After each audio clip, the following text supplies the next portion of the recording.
Bara hjartanlega velkomin. Þeir sem ekki þekkja mig, ég heiti Edda, ég sviðsstjóri Landsvarnasviðs Skógræktarinnar og ég get ekki lýst því hvað það hrikalega gaman að sjá okkur.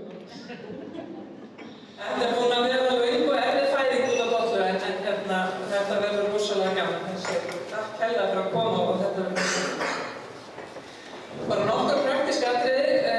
Við erum með að því að það er búið að vera smá hér, þannig að við erum með mjög þétt og skemmtilega dagskrá. Þannig að ég ætla að byrja fyrirlesara að halda í huga að halda svona tímamörkin. Þeir ykkar sem ekki búin að fara fram á svona flott spjald og skrifa námið ykkar endilega gerir það í kaffi heima eftir, eða í matartímanum. Við erum með í dag núna svolítið annað form heldur við höfum verið með. Við erum ekki með þessi hefðbundnu fyrirlestra, heldur allir að vera með pallborðsumræður sem er mjög spennandi. Og við munum bara kynna þetta svona hvert pallborð fyrir sig þegar það kemur. Það er matur í dag klukkan 12:30 til 12:30. Kaffi verður síðan 13:50 til 14:10 og síðan er ferðin á eftir og svona gert ráð fyrir að verði lagt af stað svona 4, frá 4:45 til 4. Komið aftur 6 og síðan klukkan 7:30 þá verður formdrykkur hérna niðri og kvöldverður. Við erum einstaklega heppin í ár, við erum með marga góða styrktaraðila, við höfum aldrei verið svona vel kynnt og vel styrkt. Og þið sáuð þegar þið komið inn, þá voru logo sem þessar aðila, þetta er þetta Ölgerðin, Elko, Landsvirkjun, Festi, N1, Vorverk, Krónan, Sólskógur og MHG. Þannig að við skulum gefa þeim alveg bara gott klapp og takk kærlega fyrir þetta.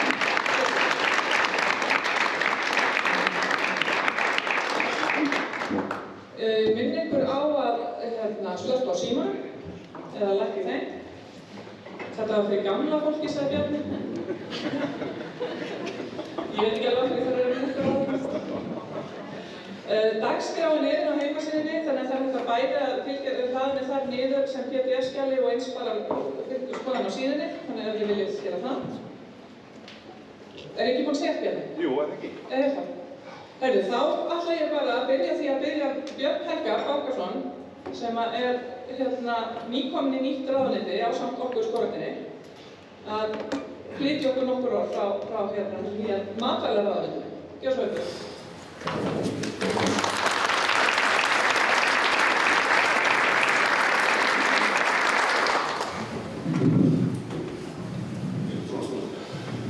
Takk fyrir það. Ég ætla bara að taka undir með Eddu varðandi það að ég er mjög glaður að sjá svona marga samankomna í fullri stærð. Og þetta er mikið framfarsskref að geta komið saman. Eins og Edda sagði þá ætla ég að flytja ykkur kveðju Svandísar Svavarsdóttur matvælaráðherra. Hún var því miður á upptekinu á ríkisstjórnarfundi. Það er svona hefðið fyrirsjáanlegt, það er yfirleitt ákveðið stjórnum og faststjórnum. En bursið frá því, ég var búinn að prenta út ávarpa sem ætla að byggja, en gleymdi greinilega útprentinu, þannig að ég er að lesa bara á tölvu. Ég ætla að hafa þetta svona, þannig ég gleymdi nú engu. Já, það er bara segur. Það er segur. En síðustu mánuðir hafa verið mánuðir breytinga í stjórnarráðinu, eins og þið hafa kannski orðið höfum við. Ný ríkisstjórn sem tekið tökum, áhöfnin nokkurn veginn svo sama en sumir hafa skipt hlutverk. Hvað var það skógrækt, það hafa fleiri viðfangsefni innan stjórnarráðsins nú verið flutt til nýs matvælaráðuneytis sem verður annars til á grunni ráðuneytis sjávarútvegs og landbúnaðar. Nú auk þeirra viðfangsefna, það er að segja sjávarútvegs og landbúnaðar, þá eru í matvælaráðuneytinu málefni matvælaöryggis, dýraverndar, fiskeldis og landgræðslu og skógræktar. Ráðuneytið hefur nú þegar sett af stað mjög víðtæka stefnumörkun málefni sjávarútvegs, fiskeldis og matvæla og næstu mánuðum verður jafnframt unnið að endurskoðun búvörusamninga og landbúnaðarstefnu. Vinna við landsáætlun skógrækt sem hér verður til uppfyllingar eftir og landgræðsluáætlun er í fullum gangi og það verður því nú að gera á næstu viku. Framtíðarsýnin sem hefur verið sett fram í fjármálaáætlun til næstu 5 ára að matvælaframleiðsla á Íslandi verði í fremstu röð, framleiðsla byggja á sjálfbærri auðlindanýtingu og hefur vísindi vistkerfisnálgunar að leiðarljósi. Fullnýting afurða er hámörkuð. Forsenda framþróunar við framleiðslu matvæla er öflugt umhverfi nýsköpunar og rannsókna. Matvælaframleiðsla er kolefnishlutlaus og kolefnisjöfnun byggir á náttúruviðurlausnum sem samræmist alþjóðlegum skuldbindingum. Matvæla og fæðuöryggi stendur á traustum stoðum og öll framleiðsla miðar að heilbrigðu umhverfi, heilsu fólks og heilbrigði dýra. Framleiðsla styður við samkeppni á alþjóðavettvangi, byggð og uppbyggingu þekkingar í samfélagi. Ákvarðanir nýtingu auðlinda taka jafnframt mið af samfélagsgerðum, jöfnuði, óháð efnahag, kyni, uppruna og búsetu og hagur heildarinnar í efnahagslegu tilliti leiðarljós.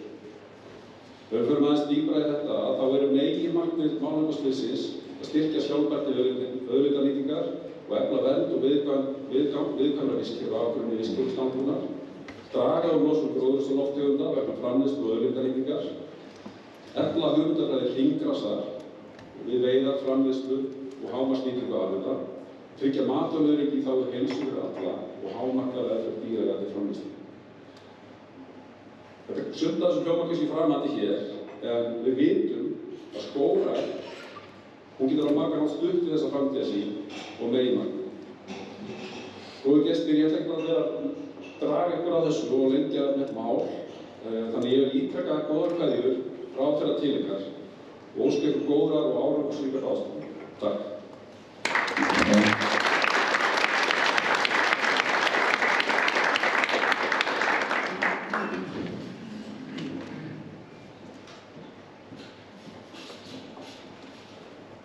Takk fyrir þetta, Björn, og þú skilar kærri kveðju til ráðherra frá okkur. Þá er komið að fyrstu málstofunni og það er hann Bjarni Diðrik sem ætlar að vera umræðustjóri þar, þannig að ég ætla bara að leyfa honum að koma hérna og kynna hana sjálfur, en það myndi hann umræða leiðilegt hann alveg í baka til við þær reyna. Takk fyrir. Næstum sístungur. Ég ætla að bjóða okkur velkomin við, eins og Edda sagði hér í opnuninni, þá ætlum við að hafa þennan dag aðeins með öðru sniði en við höfum haft á öðrum ráðstefnum og hugmyndin er að taka kannski 3 brennandi málefni sem varðar geirann í stórt og setja upp svona umræðuþátt, getum við sagt. Þannig að við ætlum að ríða á vaðið og fyrsta málstofan fjallar framtíðarsýn okkar, skógræktárið 2030. Og í því samhengi, og við notum þá kannski þessa vinnu við landsáætlun í skógrækt sem að þið vitið að hefur farið fram en er ekki búið að samþykkja hennar af ráðherra og það er ferli sem að það er í ferli, Þröstur kemur til með að segja okkur aðeins meira það. Og við erum með formið þannig að við höfum 1,5 klukkstund. Það eru 4 frummælendur, Þröstur kemur og gefur svolítið yfirlit. Svo koma hérna hann Björn Barkar og Þórdís Lóa og Auður Önnu Magnúsdóttir sem koma með svona stutt innlegg fyrir sveitarfélaga, stjórnsýslunnar sveitarfélaga og umhverfisgeirans. Og svo fáum við Björn Bjarndal og Jón Ásgeir með okkur hérna í pallborð og verðum með svona umræður, svona pallborðsumræður, þar sem að þeir sem hafa haldið erindi og fulltrúar skógræktarfélaganna og Björn Bjarndal fyrir skógarbænda ræða aðeins meira það sem fram kom í erindunum. Það verður opnað kannski fyrir nokkrar spurningur og sali. Þetta er ekki svona hefðbundið pallborð, þetta er meira svona eins og Arctic Circle, þar sem að það er fyrirlestrar og svo eru umræður til að dýpka aðeins fræðsluna, getum við sagt. Ég ætla ekki að hafa þessi orð fleiri núna og ég býð þá fyrstan hér í pontu Þröst Eysteinsson, skógræktarstjóra og verkefnisstjóra verkefnahópsins landsáætlun til sveita.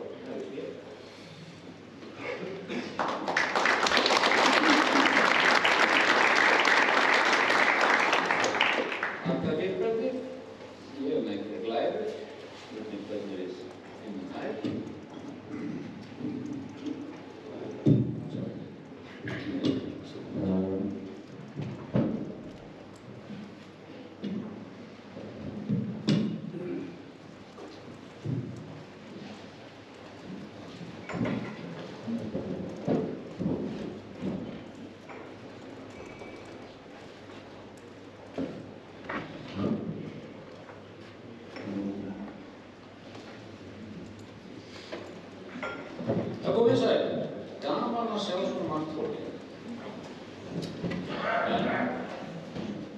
Ég sem sagt er ekki bara skólastjóri, ég var formaður þeirra nefndar þeirra verkefnisstjórnar sem sá að setja saman þessi drög að landsáætlun skógrækt. Og ég segi drög af því að þangað til að ráðuneytið eða ráðherra búinn að samþykkja áætlunina, þá þetta drög. Og staðan á þessu núna sem sagt að eins og Björn Barkarsson sagði að það búið að skila þessu til ráðuneytisins og ráðuneytið með þetta í sinni meðferð. Hvað kemur út úr því? Ég á ekki von á öðru en að það komi svipað plagg út úr því eins og ég ætla að fara að kynna hér núna og það geti verið hugsanlega einhverjar breytingar. Við erum sum hér í dag sem vorum við í þessari nefnd, til dæmis Bjarni Diðrik, Jón Ásgeir og Þórdís Lóa. Ritarar eru báðir hér, þar segja Hreinn Óskarsson byrjaði sem ritari og Hrefna Jóhannesdóttir tók við á honum og var meirihluta tímans. Við skulum ekki gera lítið úr þeirra framlagi heldur. Hér utan þetta allt saman.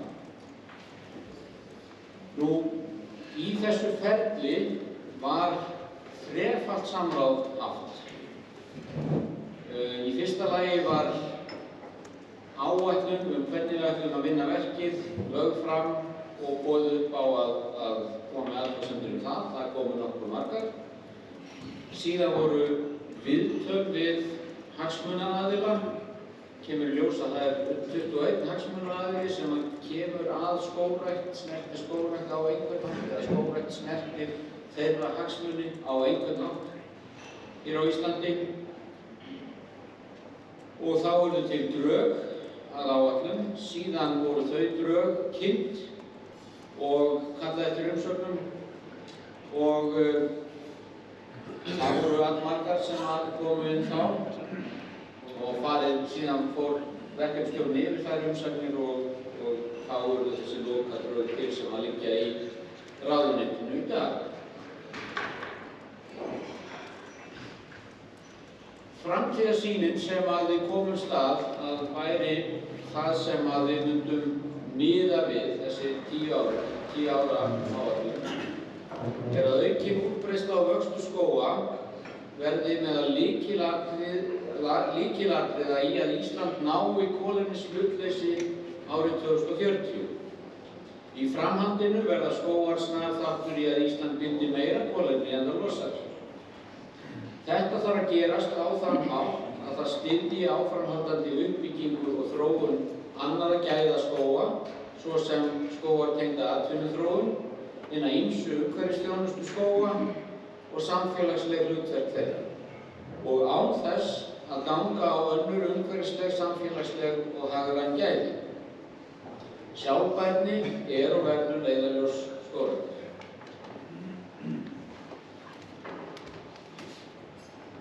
Síðan komu markmið, meginmarkmið og undirmarkmið. Meginmarkmið 1 í áætluninni að skógrækt stuðli að sjálfbærri þróun samfélagsins.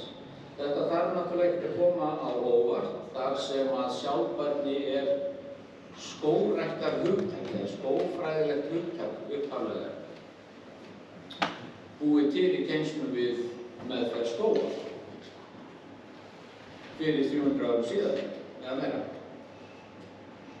Þetta þýðir að ákvarðanir og áherslur í skógrækt taki mið af sjálfbærri þróun samfélagsins og skilgreiningunni á sjálfbærri skógrækt. Sú skilgreining til í Evrópu undir merkjum Forest Europe, við þurfum ekki að búa hana til. Meginmarkmið 2 var síðan að skógar og skógrækt verði lykilþættir í því að Ísland nái kolefnishlutleysi árið 2040 og bindi eftir það meira kolefni en það losar. Skógar verða jafnframt aðlagaðir loftslagsbreytingum.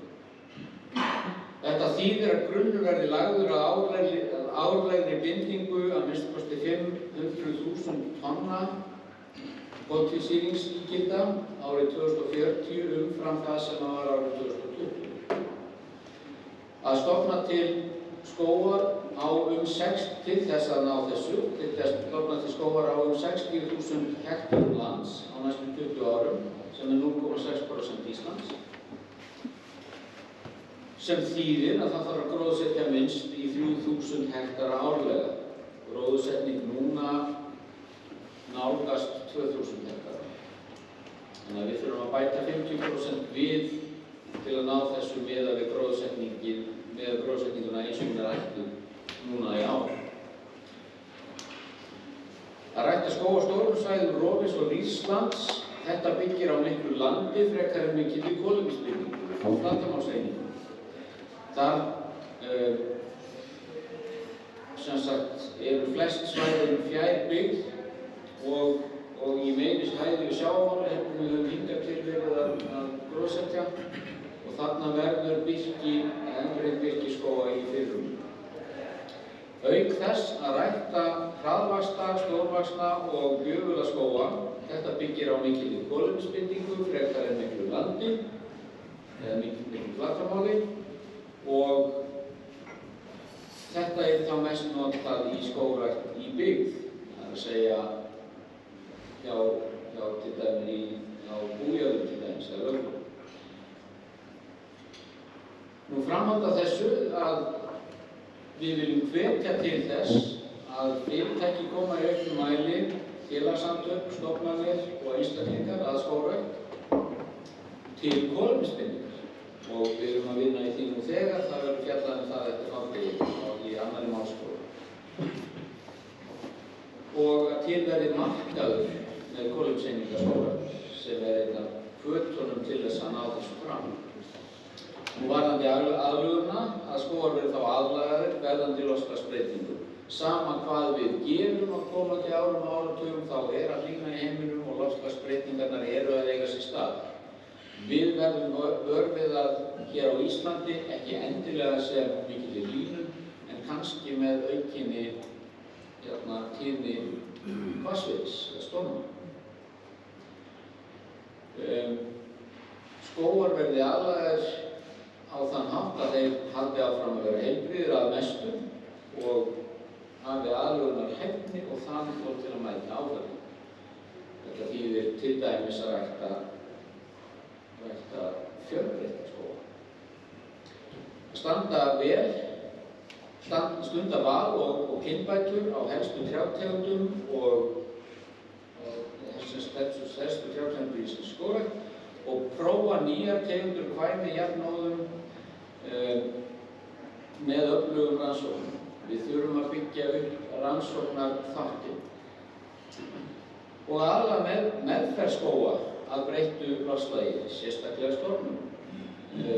Með aðgerðum eins og grísjun, við þurfum að leggja meiri áherslu á snemmgrísjun en við höfum gert hingað til, meiri áherslu á aðra umhirðu og svo kemur að því og þegar komið að því að stökum stað að huga að endurnýjun skóganna þegar þeir eru nýttjaðir og hvernig við gerum það og með hvaða tegundum. Nú meginmarkmið 3 að skógar nýtja stuðli að atvinnu, nýsköpun og eflingu byggðar með sjálfbærni að leiðarljósi. Þetta sjálfsér ekki ný stefna, þetta stefna sem hefur verið rekin af ríkinu undanfarna áratugi í sambandi við að veita framlög til nýtja skógræktar á lögbýlum. Skógrækt á einkajörðum verði aukin með eflingu núverandi hvata og nýjum plöntum. Skógrækt á landi í almanna og félagslegri eigu, það að segja í þjóðskógunum, landgræðslusvæðum, svæðum skógræktarfélaga, sveitarfélaga, fleiri verði til fjölbreyttra nytja. Þessi skógar verði líka til viðarnytja, til dæmis. Að úrvinnsla og sala innlendra skógarafurða aukist, það þýðir að grísjun og umhirða verði stunduð í meira magni en hingað til. Meðal annars til að vernda skóga gegn sköðum, svo sem stormfalli, að koma á stöðugu framboði innlendu timbri og af öðrum skógarafurðum og með því að auka skilvirkni á öllum stigum virðiskeðjunnar. auka stærð markaðarins með því að hvetja til aukinnar notkunar innlendra skógarafurða, að stuðla að nýsköpun í skógrækt og skógarnytjum með rannsóknum, fræðslu, kynningu og stuðningi við frumkvöða, að færa úrvinnslu í auknum mæli til einkaaðila þannig að markaðir efniski leiðinni. Þetta er sem sagt markaðsmálin sem við ætlum okkur að vinna í. Meginmarkmið 4 að skógrækt og skógvernd stuðli að bættum umhverfisgæðum á borð við jarðvegsvernd, endurheimt vistkerfa og eflingu líffjölbreytni. Við viljum vernda og efla skóga og skógarleifa sem fyrir eru í þágu líffjölbreytni og viðhalds kolefnisforða þeirra. Við viljum efla náttúrulega útbreiðslu skóga, einkum á rofnu og rýru landi. Lausaganga sauðfjár verður að hætta. Á einhverjum tíma, á einhvern hátt verðum við að koma því á að kindurnar séu innan girðingar en ekki allt hitt. Við viljum rækta skóga með nýstárlegum aðferðum og auka aðgerðum á borð við að flytja aðrar plöntur eða jarðvegslífverur á ný skógræktarsvæði. Sem sagt að hraða framvindu vistkerfisins. Að skógar stuðli síðan að aukinni líffjölbreytni og góðri stöðu annarra umhverfisþátta. Framhald af þessu að ræktaðir verði fjölbreyttir skógar með til tegundasamsetningar og aldursdreifingar trjáa. Það er til þess að þeir verði betri í stakk búnir til þess að mæta áhættu. Grísjón og endurnýjun skóga taki mið af líffjölbreytni, heilbrigði skóganna, jarðvegsvernd, landslagi og öðrum umhverfislegum sjálfbærni þáttum, auk hinna hagrænir og samfélagslegu. Að tillit verði tekið til verndar umhverfisþátta við val á landi til skógræktar, til dæmis fuglastofna, fágæts gróðurs, sérstaks landslags, fornleifa og útsýnis, meðal annars með mótun nýrra gæða viðmiða á grundvelli sjálfbærni. Þá erum við að tala skógræktarsáttið umhverfið sem orðið 20 ára gamalt plagg, 20 ára gömul vinna sem við miðað við. Við erum að tala að uppfæra það. Og rannsóknir verði efldar á vistfræðilegri hegðun trjátegunda og áhrifum skógræktar á líffjölbreytni. Þetta er niðurstaða verkefnishópsins. Í þessari vinnu þá komu deilur innan verkefnisstjórnar örfá hluti. Flest var samstaða, en notkun sumra þeirra tegunda sem við notum í skógrækt spruttu skipta skoðanir innan nefndarinnar og þær komu líka fram í umsögnum. Svo var einnig áhrif skógræktar á fuglastofna skipta skoðanir og það var ekki meiri hluti í verkefnisstjórninni á að banna neinar tegundir eða banna skógrækt á neinum landgerðum, en það var vilji til þess að auka rannsóknir á áhrifum skógræktar hvað þetta var. Það er niðurstaðan sem að meirihluti nefndarinnar kom með. Minnihlutinn skilaði öðru áliti.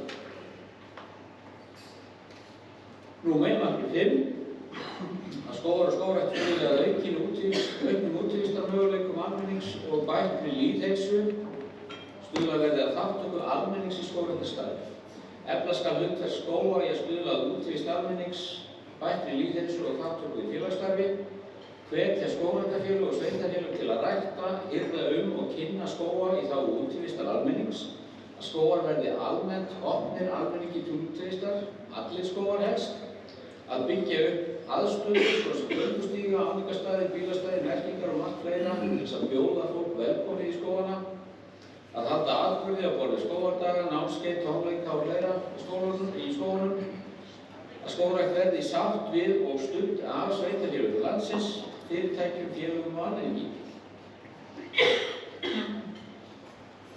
Að landshluta-áætlanir í skógrækt verði unnar í samstarfi skógræktarinnar og sveitarfélaga eða samtök sveitarfélaga og hagsmunaaðila þar sem að stefna í málefnum skógræktar er lögð fram og verklag við ákvarðanatöku 10. Þetta er á smærri skala sem sagt.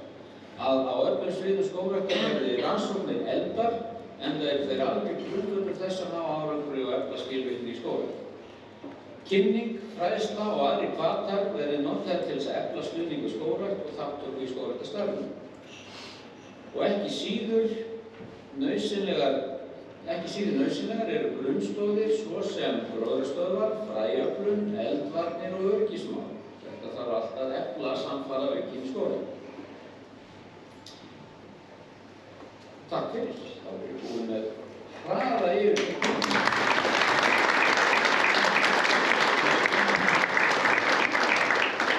Þeir sem hafa ekki lesað þetta er hátt í 100 blaðsíður og klárlega ég hef ekki nefnt allt sem í þessu bæri. Takk fyrir. En við ætlum að halda bara áfram. Við ætlum ekki að taka spurningar núna. Hvað þurftum kannski sest í þáttborðið. Við bjóðum Björn H. aftur hér í Hallgrímsson aftur í pontu því að hann ætlar að segja nokkur orð svona frá sjónarhóri og lið hins hávaráðleitis.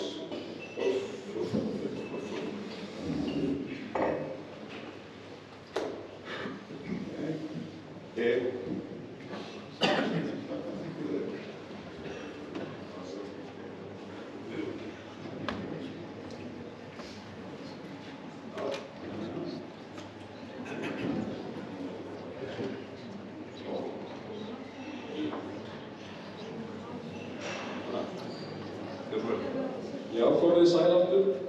Ég ætla bara svona að skauta í stuttu máli yfir hvernig landsáætlun skógrækt þá svona samhengi við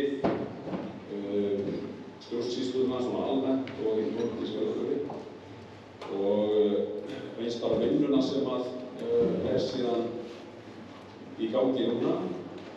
Fyrst aðeins í grunninn að eins og þið vitið þá voru samþykkt á Alþingi ný lög skóla og skóla frá 2019 og þau leggjast í grunninn að þessu öllu saman, þessari vinnu. Meðal annars eru setta fram ný markmið og ég ekki tæpa á að fá hér, það að segja verndun og aukin útbreiðsla náttúruskóga og uppbygging skógarauðlindar. Þau eru svolítið svona action-orientuð, ef svo má segja, þess ekki stefnuna. Landsáætlun síðan til að móta stefnu til 10 ára, hún endurskoðuð á 5 ára fresti, en svona, leiða vísirinn fram á veginn. Svo þá landshluta-áætlanirnar hugsaðar til þess að útfæra eftir aðstæðum. Reglugerðarákvæði eru í lögunum og það er mikilvægt að hafa það svona bak við eyrað að þau kveða meðal annars á það að í reglugerð sé á útfært samstarf skógrækt, þar sem stuðning skógrækt, skógaskrá sem þá að hluta til að það sem er gert í íslenskri skógarútgerð, þjóðskógana, skógræktarlöggjöfum og sjálfbærni nýtingar. Það er að segja reglugerðirnar geta þá verið stjórntæki til þess að útfæra stefnuna framtíðar í landsáætlun. Það er gott að hafa í huga því við erum alltaf að leita stjórntækjunum til þess að innleiða stefnuna sem við viljum koma í framtíð. Þannig að það er svo auðvelt að skrifa stefnu í sjálfu sér. Það er erfiðast að innleiða hana. Landsáætlunin eins og það segir, þessi stefna framtíðarsýn 10 ár, hún endurskoðuð og gefur út 5 ára fresti. Þetta er tiltölulega hraður. Það er verið endurskoðað nokkuð reglulega, þannig að það má horfa á þetta þannig að nú erum við að gera fyrstu áætlun. Og það er ekki nema 5 ár í að við erum komið með endurskoðað útgáfu af henni. Þannig að við erum ekki með hið endanlega í dag. Það var fyrsta versjón. Áætlunin tekur mið af markmiðum laganna og þar er meðal annars tíundað hverju hún skuli gera grein fyrir. Eins kemur fram í erindisbréfi eða til þá verkefnisstjórnar sem vinnur á áætluninni einhverju áherslur ráðherra hverju sinni. Verkefnisstjórn hún skilar tillögum til ráðherra og ráðherra skal síðan samræma og þetta skrifaði áætlanirnar, það er að segja að það er landsáætlun skógrækt og landgræðsluáætlun. Það er skrifað inn í lögin að þessar 2 áætlanir þurfi svona að passa svolítið vel hvora annarri og ekki að vera í einhverju hróflöðri mótsögn. verkefnisstjórnin fyrir landsáætlunina, og áður en einmitt áætlanir að taka gildi, þá það kynntar fyrir nefnda Alþingis sem þó umhverfis- og samgöngunefnd í dag. Og það má segja að hin hefðbundna leið hefði verið að taka þessar áætlanir og leggja þetta í þingi sem þingsályktunartillögur. Það ekki að þarna þetta kynnt fyrir umhverfis- og samgöngunefnd. Það má alveg reikna með að koma einhver viðbrögð þaðan sem að þurfi þá að horfa til og mögulega að gera það einhverjar lítið breytingar. Verkefnisstjórnin var skipuð í júní 2019 og skilaði þá tillögum sínum eftir síðustu áramót. Og eins og Þröstur nefndi áðan, þá var kom þarna minnihlutálit vegna meðal annars þessa sem að nefndi, mögulega áhrif á fugla og fleiri þættir sem við getum farið í. Þessi mynd á að sýna þetta stefnu umhverfi sem við erum í svona dagstæðu. Það er að segja, það eru til staðar einhver löggjöf, einhverjar alþjóðasamningar sem að binda okkar hendur, svona almennt tala. Síðan stjórnarsáttmáli sem þá ríkisstjórn hvers tíma sem setur saman stjórnarsáttmála sem markar svona ákveðna stefnu til allavega næstu 4 ára. Í kjölfarið kemur fjármálaáætlun sem svona lykil stjórntæki varðandi fjárveitingar með einhverja 5 ára sýn og síðan eru fjárlög sem að skilgreina þá fjárveitingarnar. Ég setja þetta þarna inn af því að talandi reglugerðir sem stjórntæki, þá eru fjármunir augljóslega líka stjórntæki til þess að innleiða stefnu og lykilatriði í því eins og við vitum.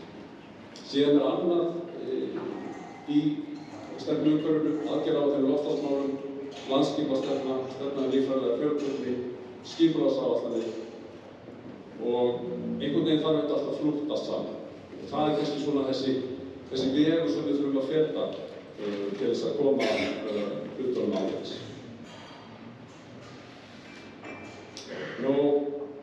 Stefnu við áherslu matvælaráðuneytis, það gott að nýr ráðherra matvæla hefur svona nokkuð skýra sýn á að hverju hún vilji stefna. Hér talar efla vernd, viðgang og heilleika vistkerfisákvörðun vistkerfisgangunar, efla náttúrumiðaðar lausnir í loftslagsmálum sem samræmast alþjóðlegum skuldbindingum, stuðla sjálfbærri landnýtingu, efla þekkingu og samstarf og lýðheilsu, stuðla sjálfbærri þróun byggða allt land. Ég veit ekki hvort að þið kveikið strax á því, en finnið alveg það samsvörun í því sem að Þröstur var að tala áðan og því sem kemur fram hér í áherslum ráðherra. Þess vegna, þegar ráðherra gefur út landsáætlun þá mjög góð æfing að láta rýma meginmarkmið og sýnin sem kemur fram í landsáætlun og áherslur ráðherra. Ef þetta passar svona sæmilega vel saman, þá bara meiri líkur að við getum innleitt áhersluna og hún verði að viðurkenna. Þetta það sem vinna sem við erum núna og ég sé fyrir mér að næstu skref þau að samkvæmt lögum eigum við að samræma þessar 2 tillögur áætlunum, það sé skógrækt og landgræðslu. Það verður mjög líklega til heildstætt plagg þar sem þessar báðar áætlunir verða tiltölulega einfalt og aðgengilegt plagg til 10 þessi meginmarkmið og helstu aðgerðir. Við viljum auðvitað læra þessu ferli og við erum svo sem þurfum aðeins að horfa tilbaka, getum við bætt ferli, getum við gert betur í því. Við þurfum síðan að kynna þessi drög, þessi útgáfu sem að ráðherra það sátt við fyrir umhverfis- og samgöngunefnd og við stefnum að því að gera það í maí og gefa út áætlun í júní. Þannig að við viljum vinna þetta svona fyrir hratt núna og þannig að við verðum komin á þann stað að við erum samþykktar áætlanir í höndum.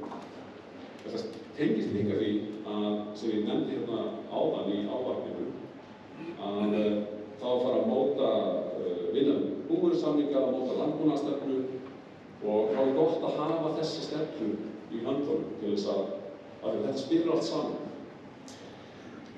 Og þá held ég að ég sé bara búinn. Þegar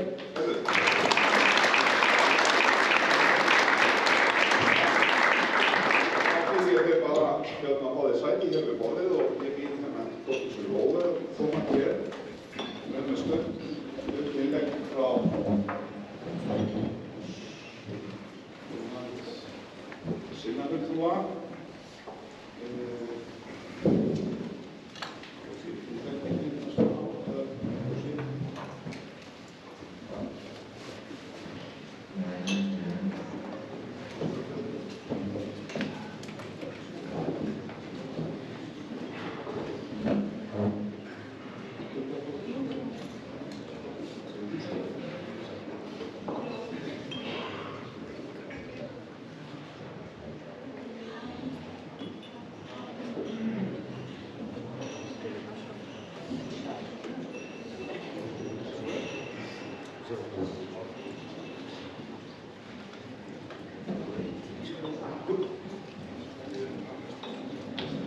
Góðan daginn, komið sjálfblessuð. Þórdís Lóa Þólasdóttir heiti ég og formaður borgarráðs og oddviti Viðreisnar í Reykjavík. Það svona mín formlega dagsdaglega vinna, en hér ég sem fulltrúi í verkefnastjórn og fyrir hönd Samband íslenskra sveitarfélaga.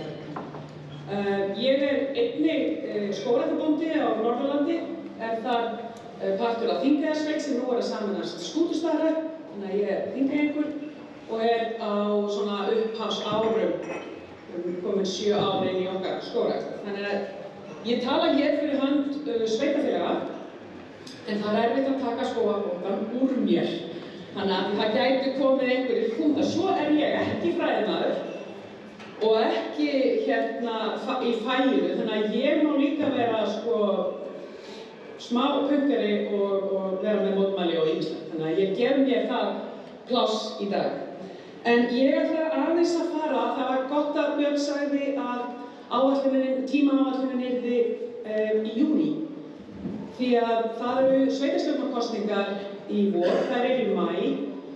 Nýir meirihlutar eða nýjar bæjarstjórnir og sveitarstjórnir taka til starfa í byrjun júní og það skiptir miklu máli að þessi áætlun hún sé samþykkt og við vitum hvert við erum að fara í upphafi kjörtímabils.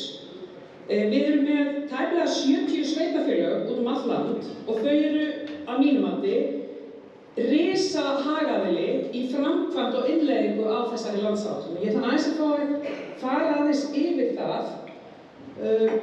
Ég vona að þið sjáu þetta. Þetta er svona Reykjavíkur lúk sem á að vera grænt og fínt, en ég hef smá áhyggjur að þetta sjáist illa í birtunni, en það er þó ekkert mál að senda þetta á ykkur. Þetta er í rauninni allt inn í landsáætlun. Það sem mig langar að taka okkur í gegnum markmiðin og hvernig þetta virkar fyrir okkur innan í sveitarfélagsskipulaginu og í sveitarfélagsstjórnsýslunni og ég byrja á að segja loftslagsáætlanir sveitarfélaga. Það er eitt af verkefnum okkar í pólitíkinni að vera með stefnumiðaða sýn og síðan það embættismenn sem halda áfram og framkvæma. Við erum öll að vinna í dag út frá loftslagsmarkmiðum og við erum að gera loftslagsáætlanir í sveitarfélagum. Þetta er eitthvað sem við erum að vinna í stórum og smáum sveitarfélagum. Partur af því sem dæmi, við erum tiltölulega nýbúin að uppfæra okkar, ef við googlum bara loftslagsáætlun Reykjavíkurborgar 2021, þá þar risaskjal og partur af því skjali að fara í mjög konkrét aðgerðir. Við erum með 15 aðgerðir sem við viljum fara í strax. Ein af þeim eru loftslagsskógar. Og þetta er ein risa aðgerð þar sem við erum og þetta á við öll sveitarfélög, sem við erum að vinna hvert á sínu svæði það hvernig framtíðin næstu 10 árin. Og hvernig gerum við það? Við gerum það með því að búa til svæðisskipulög. Þau eiga til stærra svæði heldur en kannski sveitarfélagið sjálft. Þetta þekkið þið út allt land. Við á höfuðborgarsvæðinu vinnum saman og erum með svokallaða svæðisáætlun fyrir höfuðborgarsvæðið. Inn í því einmitt votlendis-áætlanir, þar eru loftslagsskógaáætlanir og samstarf sem ég ætla aðeins að fá að koma betur inn á eftir. Við erum einnig að vinna út frá þessum áætlunum og út frá eins og við kalla landsáætlun ennþá, því ég kann ekki alveg þetta ráðuneytistal, en ég ætla bara að fá þetta landsáætlun þá til eitthvað annað. Við erum einnig að vinna þetta út frá aðalskipulagi sveitarfélaga eða svæða. Ef að sveitarfélög eru mjög stór, þá eru til hverfaskipulag og inn í hverfaskipulaginu geta skógar eða stór græn svæði sem við sjáum fullt af tækifærum til nytja líka, ekki bara fyrir lýðheilsu og yndi eins og margir þeirra eru í dag. Síðan erum við náttúrulega með deiliskipulag sem tengja þá nærumhverfinu og ég veit að þeir sem eru í skógrækt þekki það ágætlega. Það sem við erum mjög upptekin af það að það ríki samfélagsleg sátt skógrækt og að almenningur geti nota hvar sem Og svo ég þarf ekkert að tala sjálfbærni, ég ætla þá að halda áfram. Við erum með markmið númer 2 sem snýr að kolefnishlutleysi. Þetta partur af því sem við erum með í okkar loftslagsáætlunum á sveitarfélagastiginu. Þarna lykilatriðið samstarf. Og þarna eru lykilatriðið samstarf við skógræktarfélögin, við skógarbændana. Ég held að sé fullt af tækifærum þarna og við höfum aðeins að leyfa okkur að hugsa út fyrir boxið. Sveitarfélög eru mjög viljug í dag til þess að vera með þessa loftslagssýn. Við vorum það ekki fyrir 4 til 6 árum síðan. Það hugfarsbreyting hjá sveitarfélögunum og ég vil hvetja ykkur hvað sem þið eru, hvort sem þið eru í faginu, fræðunum eða út á feltinu eða skógarbændur. Hoppum aðeins út úr boxunum okkar núna og tökum þetta samstarf lengra út frá þessu markmiði. Hérna markmið sem við langar til þess að staldra við. Það að skógræktur, það að skógrækt stuðli að atvinnu og nýsköpun og hérna dauðafæri líka. Við þekkjum það sem eru skógarbændur, fyrsta setningin í bókinu okkar góðu það að skógrækt sé landbúnaður. Og þá eigum við að taka það pláss på plats og gefa ekkert eftir. Og við í sveitarfélögunum eigum að taka skógrækt inn sem slík. Skógrækt dauðafæri í atvinnuuppbyggingu allt land. Virðiskeðjan stórkostleg út frá sjálfbærni, út frá framtíðarsýn fyrir sveitarfélög. Þannig að allt sem við gerum á næstu 10 árum þarf að vera til þess að ýta undir atvinnusköpun, það þarf að ýta undir einfalt og gott reglukerfi þannig að það sé auðvelt að vinna í atvinnunni innan í skógræktinni og þarna mjög tækifæri.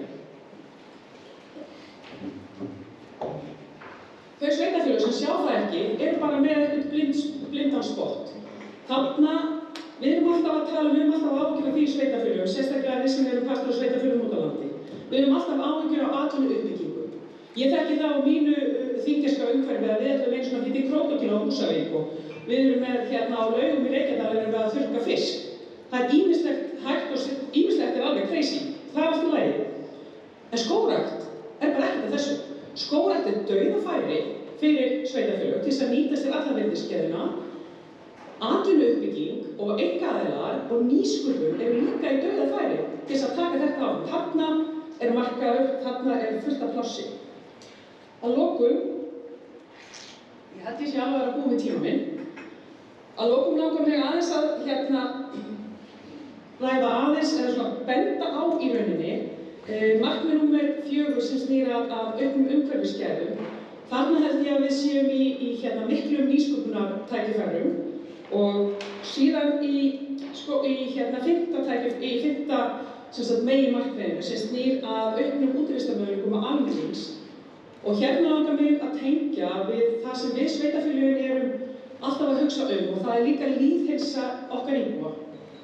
Og hérna tengir landsáætlun og skógrækt beint inn í hjarta á það sem sveitarfélögin við köllum grunnþjónustuna.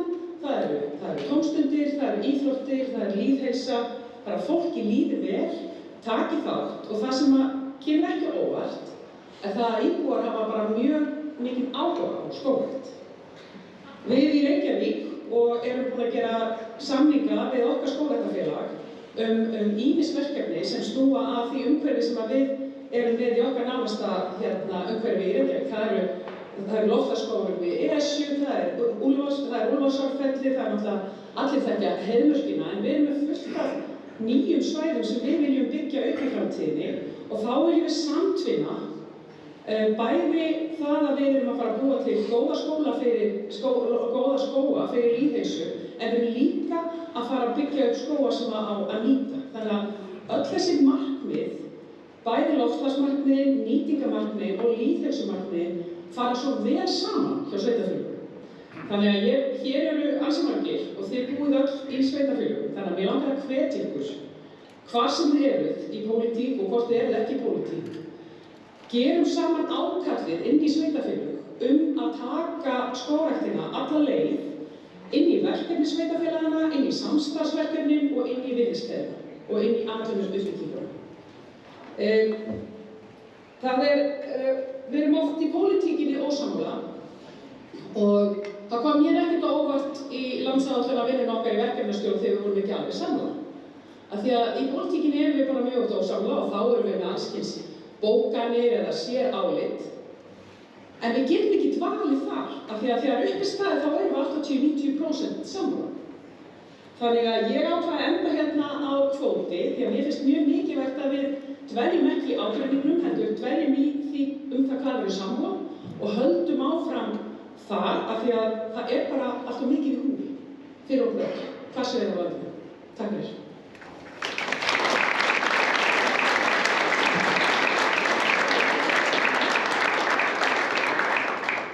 Já, ég þakka Þórhildi Lóu fyrir skorinort erindi og þá er komið að síðast innlegginu áður en umræðurnar að hefjast í fallborði og ég ætla að bjóða hér formann landverndar, eða framkvæmdastjóra landverndar, mann ég aftur fólk í átíðlana og Auður Önnu Magnúsdóttur og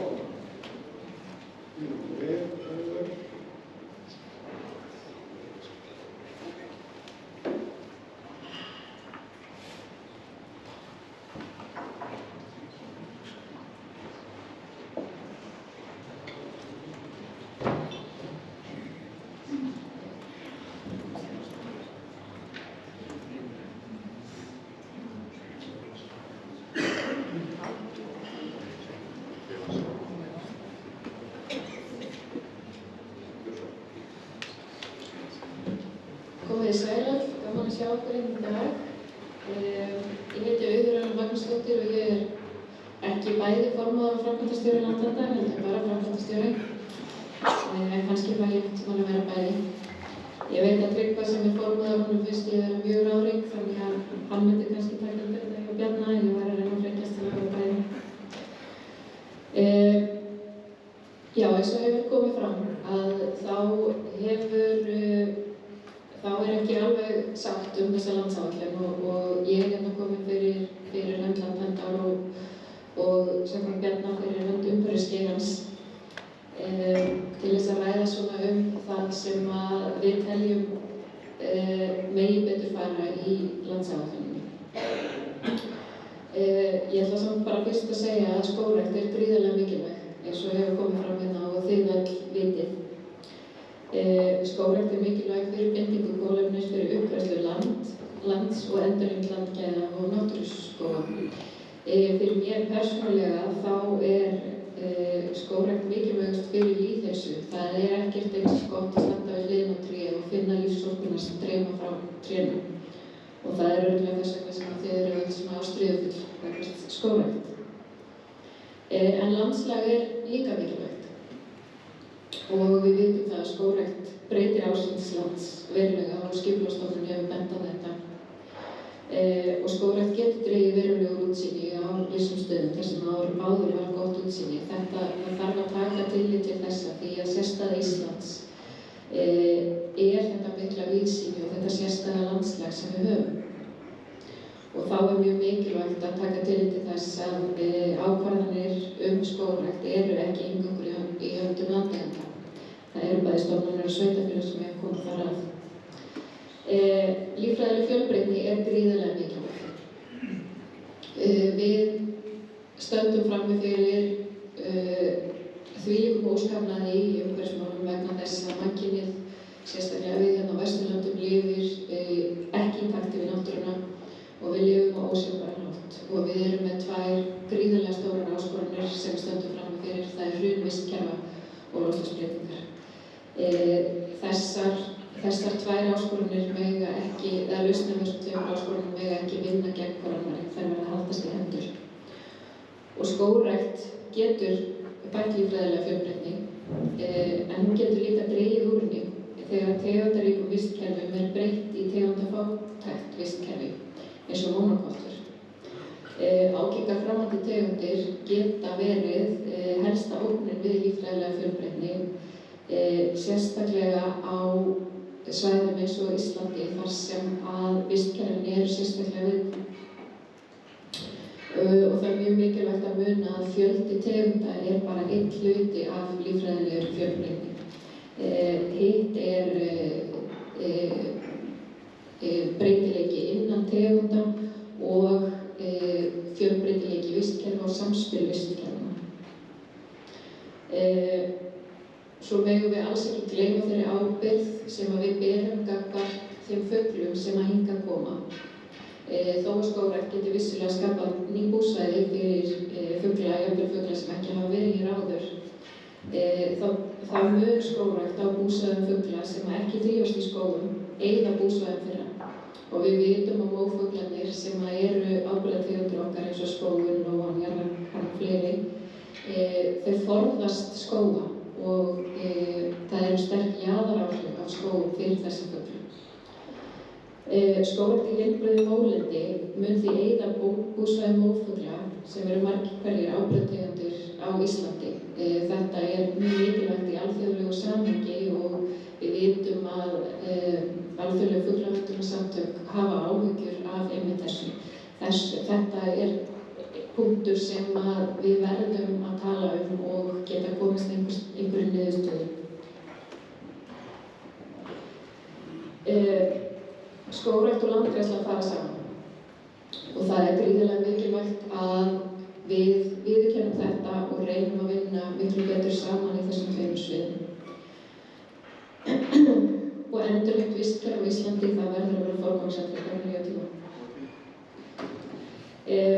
Sem sagt, mjög margir niðurstöðupunktar úr mjög stuttu erindi. Það er allavega mitt álit og ég held flestra sem tilheyra þessum svokallaða umhverfislega að við eigum að rækta skóg og það er mjög mikilvægt að gera það á Íslandi.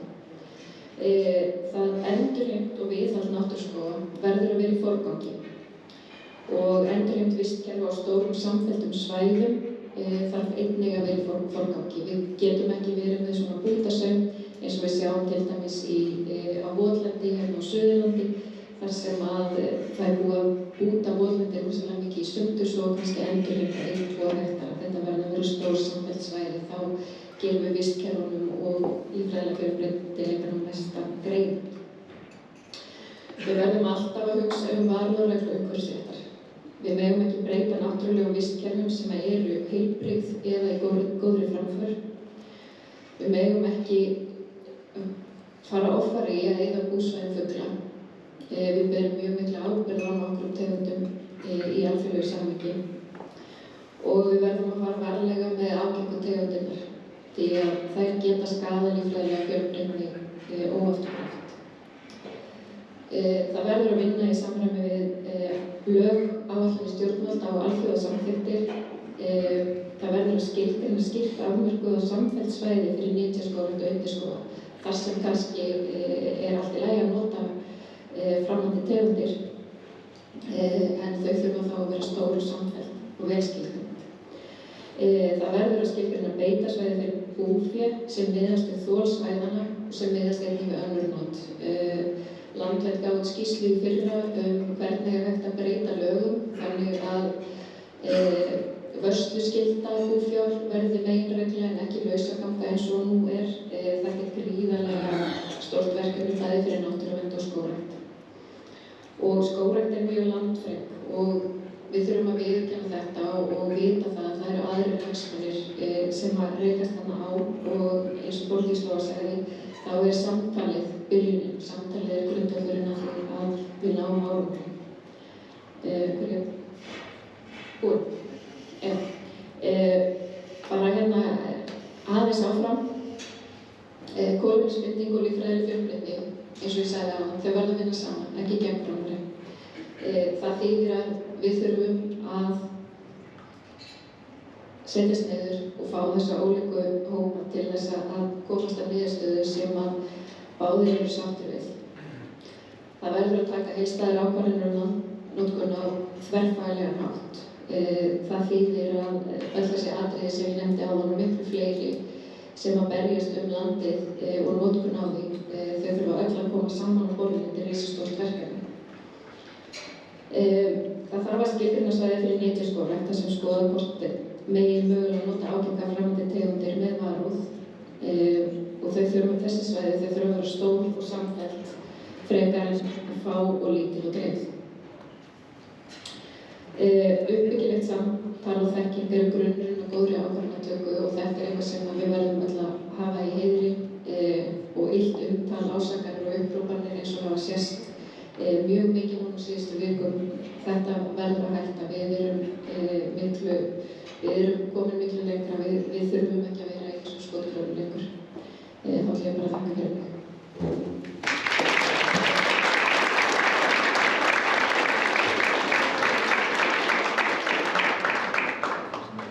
Já, ég þakka við þig og þá ætlum við að fá hann Jón Ásgeir sem satt í verkefnisstjórninni og hann Björn Bjarnadal líka til að koma hérna upp.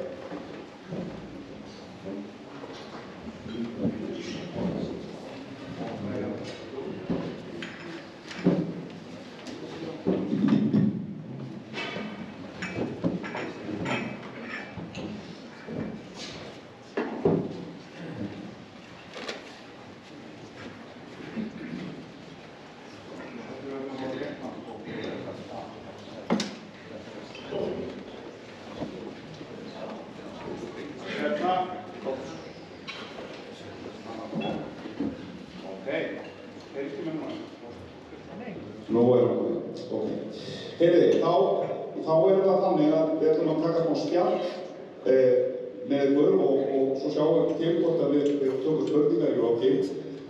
En ég kannski að byrja fólk að súmera aðeins upp fyrir mig.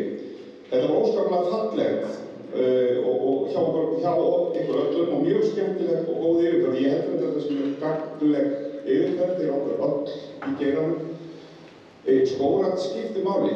Skógrækt skiptir orði máli og þess vegna er svo mikilvægt að við sem geiri förum núna að eiga þetta samtal við aðra hagaðila á Íslandi og tækið eins og Björn Bjarnadal sagði í rauninni í lögunum skógrækt frá 2019 að gera þessa landsáætlun sem neyðir okkur inn í þessa hvetur okkur inn í þetta samtal. Og samtalið ekki til að koma það einnig í loka niðurstöðu, heldur til að einmitt að reyna að ýta málum áfram.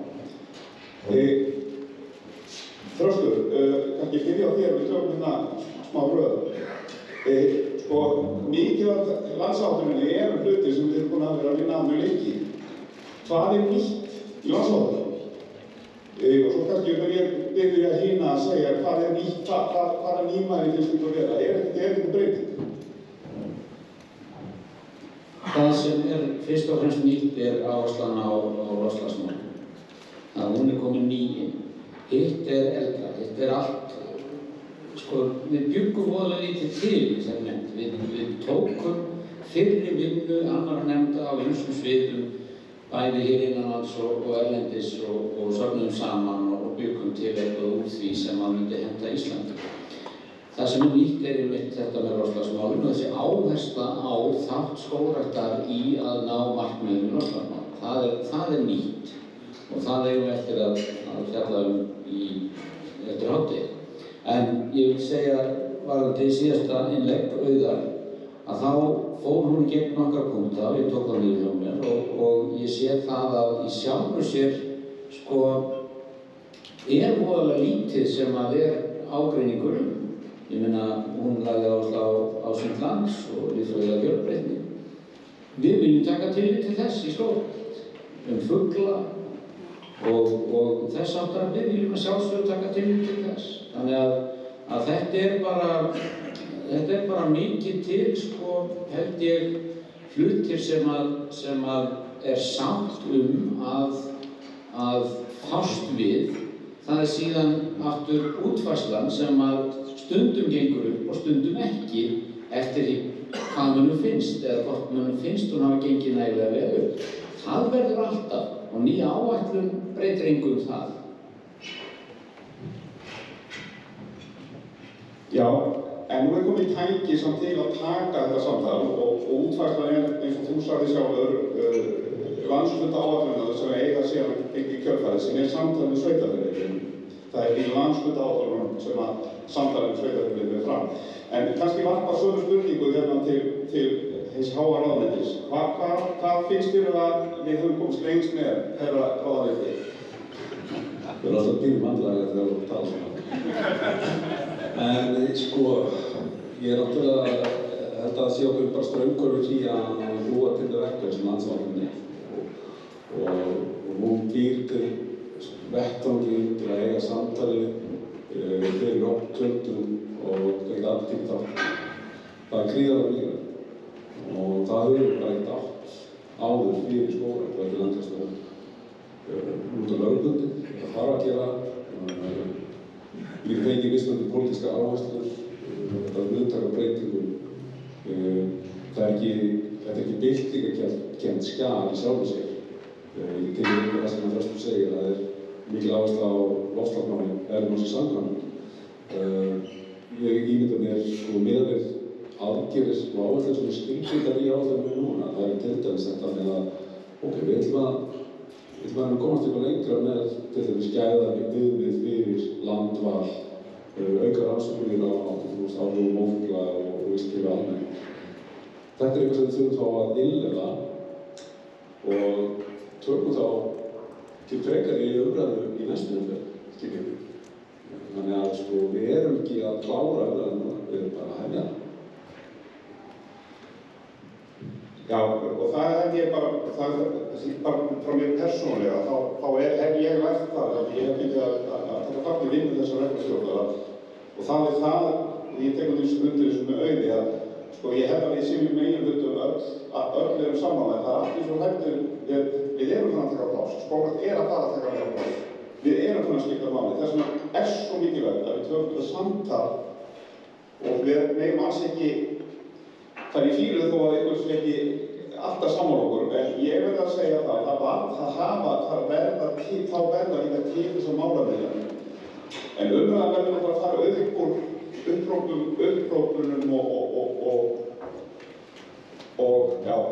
mjög sterkum upprópunum sem því miður einkennir ennþá mikil umræðina bæði umhverfismál og skógrækt. Og ég held að við verðum, það er bara lífsnauðsynlegt fyrir alla að við búum til þetta verkefni og fólk er saman það megin þetta líka smá tíma að komast að niðurstöðu. Mér langar að kannski koma aðeins inn á hvað er nýtt í þessu nú, þekki hvernig þetta hefur verið í áratugi.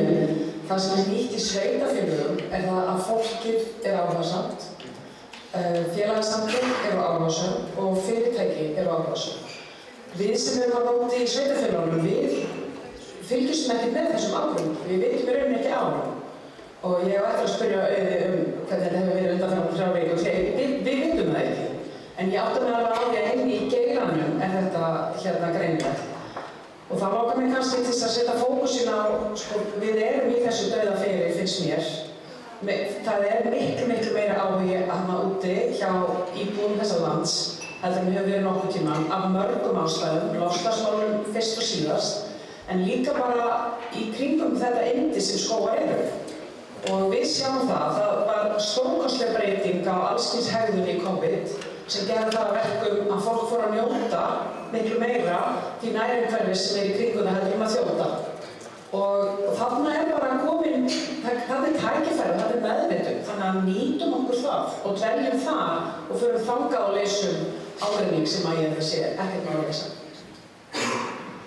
Takk fyrir þetta, Þórdís. Auður, ég er að taka hringinn sem var á...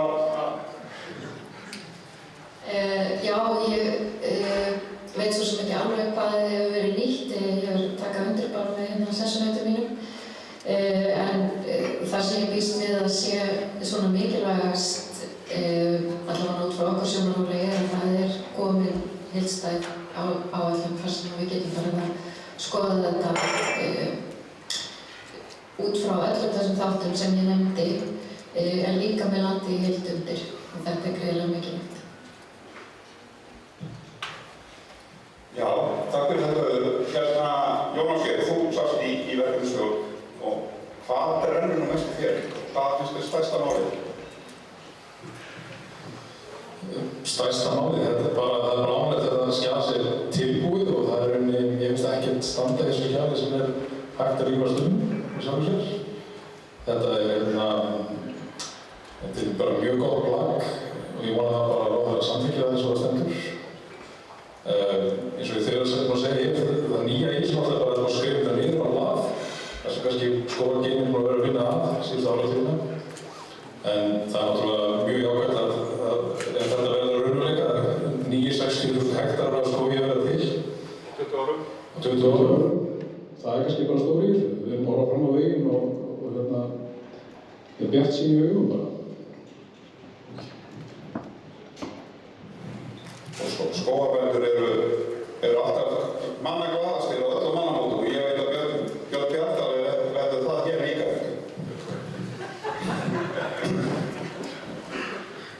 Já, afsakið, ég sést svo illa að ég verði að standa upp. Ég verð að byrja á því að segja velkomin hingað á mína æskuslóðir við minnina. Bjartar er hérna á Bjarnafelli, Giljatungurnar skarta ekki sínu fegast í dag með snjó en fallegur birkiskóg. Hér var gott að alast upp og frábært að fá ykkur hingað í dag. Ég er skógarbóndi, reyndar ekki í þessari sveitinni, næstu sveitin, en reyndar er jörðin hluta í minni eign hér Neðridalur og ég vil bara byrja á votlendi. Ég hef ekkert áhyggjur á endurheimt votlendis. Sá sem er hér uppi, hann sér endurheimta votlendi hér og setur bara birki í það. Það er engin mannsönd komið hér nálægt en endurheimti votlendi hér á næsta bæ að birki kemur og fyllir votlendið. Þannig er það. Varðandi þessar skýrslu ykkar, frábær skýrsla, nánast í alla staði og ég get lítið við hana bætt. Ég hefði samt vilja sjá ykkur fara meira hugarflug. Þið eru með hugmyndir að Skógar Íslandi verði með timbur og til útivistar, en það er svo margt annað en timbur og útivist. Ég er með hugan við það sem skógarbóndi og horfinn í framtíðina þar er aðra nytjar. Í heiminum eru 500 vöruflokkar sem flokka sem aðra nytjar sem koma úr skógum. Ég þarf ekkert að telja það upp hvað þetta er bara svo margt. Fyrir utan matarkistuna, þá er alls konar nytjar úr skógur sem við Íslendingar erum bara ekkert farið að hugsa um. Í Kanada ein og sér eru 150 vöruflokkar beint úr skóginum. Í Evrópusambandinu er gefið upp að 25% af innkomu skóginum með aðra nytjar. Mér finnst að þeir eru átt að fara á meira flug þarna í þessu og líka varðandi skógarbændur, mér finnst vanta meiri svona stefnu vegna þess að skógarbændur setja land undir.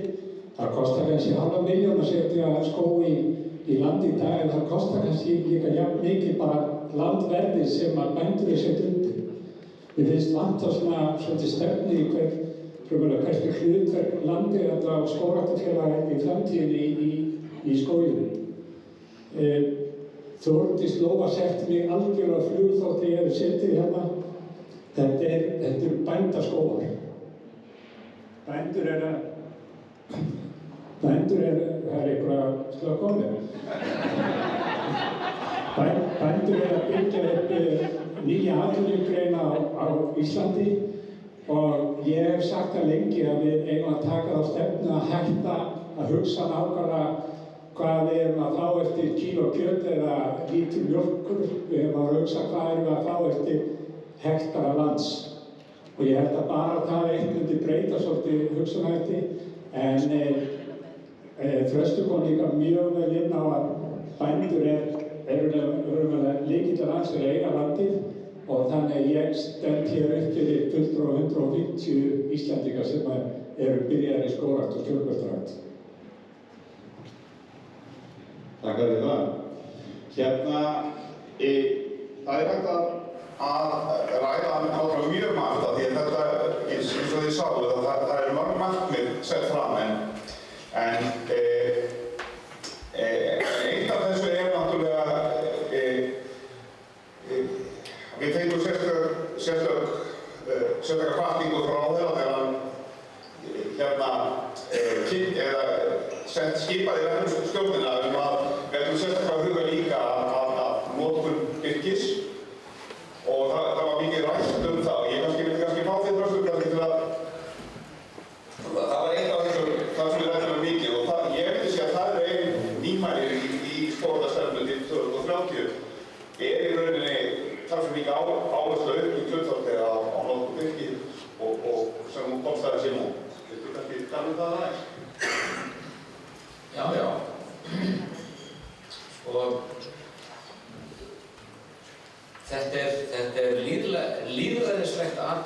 kannski umfram nokkuð annað að þegar við gerðum könnun á viðhorfi fólks til skógræktar 2003 að þá spurðum við það hvað væri uppáhaldstegundin hjá fólki.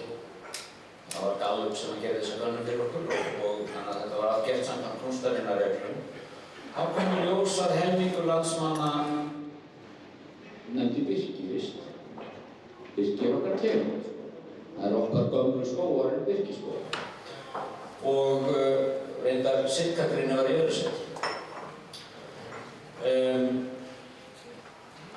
En þetta, þessi hvatning ráðherra að huga sérstaklega birkinu endurspeglar í raun og verunni það sem að mjög stór hluti þjóðarinnar hugsar til skógræktar. Að jú, birki okkar tegund og við erum með birkiskógana og Skandinavíu-ortuna og allt þetta.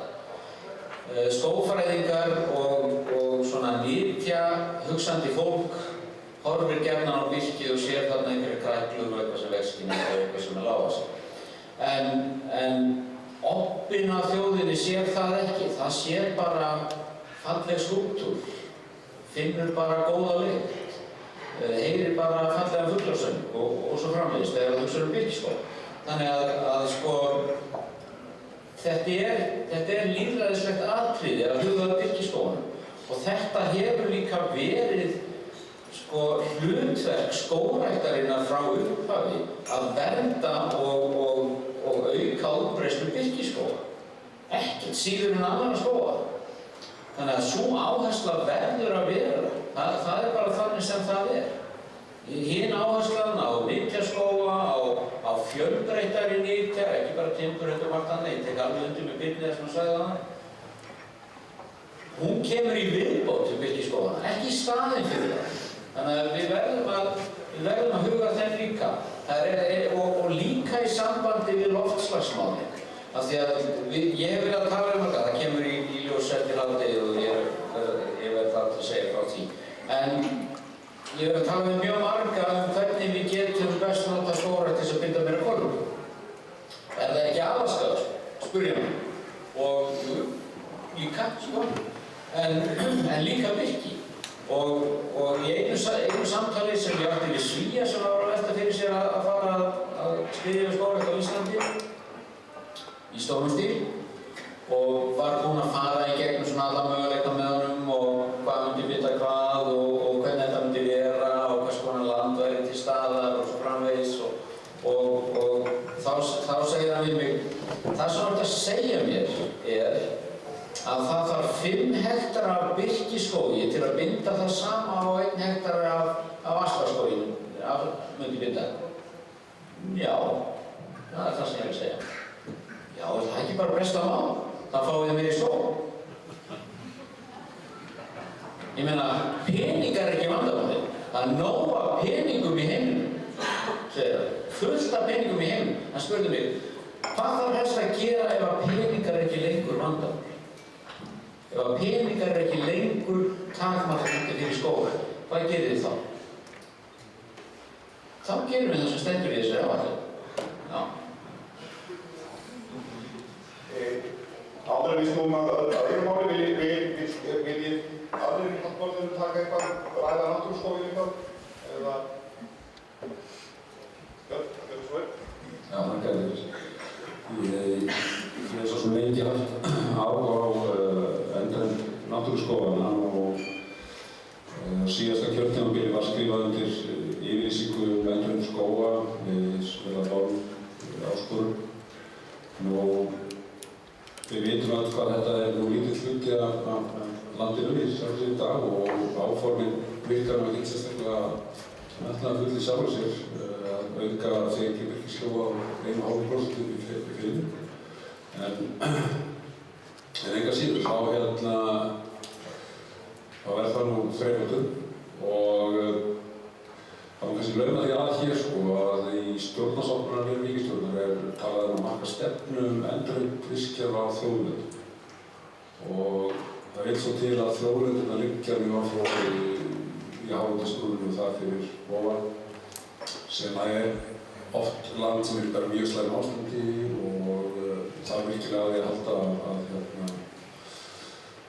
einhvers konar umbótum og við þekkjum öll, eða flest voru hér inni í Hækkuskógaverkefni sem er okkur viti góð fyrirmynd og ég held að það væri mjög gott að vera í gæða til þess að marka svolítið skýra stefnu endurheimt á þjóðlendum landsins, síðan þarf bara að leysa mál sem varðar nýtingu þar.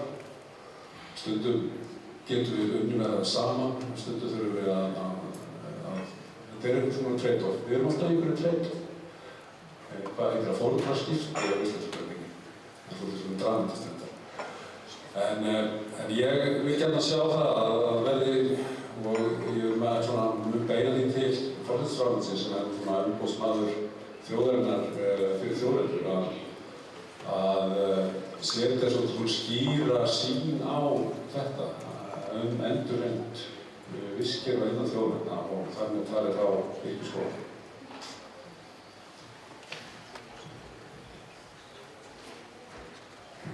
Þá langar við að henda öðru bolta hér á loft og Björn, hann náttúrulega, Bjarndal, hann hent honum reyndar mjög hátt og ég var að starta honum ennþá þeirra. Og það eru atvinnumál skorað og það vissulega er þarna ákveðið sýn í landsátunum. Við fórum ekki mjög langt með hann og það fór svolítið mismest, kannski það er mikill kraftur í þessu nýja markmiði skógræktar loftslagsmálin en við þurfum að ræða meira og við tölum alveg það í verkefni stjórn og mér langar að gera róðorðið fyrst með þetta og fá svo aðra til að koma með komment. Takk fyrir það. Já, ég held að við þurfum að huga að því í aðgerðunum og í framkvæmdum á þessari áætlun á næstu 10 árum að byggja undir atvinnulífið og fleiri hundruð vöruflokkar er bara, það er staðreyndin í dag og þarna eigum við mikið inni. Við eigum einnig að líta til okkar nágranna Kanada og Noregs og Skandinavíu og Finna sem hafa verið að vinna úr timbri með allskyns nytjar, mjög fjölbreytt í áratugi og þarna koma grunnatvinnugreinar inn í þennan landbúnað líka. Þarna kemur inn ferðaþjónusta, þarna kemur inn matvæleinar. Ég er enn svona að átta mig á stjórnskipunarbreytingunum og ég verð að segja að ég er nú bara frekar glöð með það. Nú er ég enn og aftur engin skógfræðingur og hef enga skoðun út frá því, en ég er bara frekar glöð með að við sem að tengja þetta inn í matvælaráðuneytið af því að það er þessi landbúnaðarhugsun og það er þessi undirbygging á atvinnugreininni sem slíkri. En við megum ekki bara láta þessa bolta detta niður dauða. Það þarf að huga og þá kalla ég á ykkur og ekki síst inn í ráðuneyti og reglugerðir. Við þurfum að passa ívilnanir og hvatningu til fyrirtækja því þarna eru nýjum tækifæri nýsköpunar og nýsköpun byrjar aldrei í einhverjum risafyrirtækjum, hún byrjar alltaf smátt. Það þekkjum við bara vel út úr landbúnaði. Þannig að við vitum það að framtíðin býr í mörgum litlum hugmyndum sem síðan hægt og rólega skapa tækifæri til þess að stækka og eflast og þróast inn í framtíðina og þá þurfum við að búa til kerfi sem styður við það. Þannig að mig langar að við förum hérna líka með svona bara tengingu við framtíðar atvinnuuppbyggingu og virðiskeðjunni í skógrækt, þá vil ég tengja sterkt inn nýsköpun.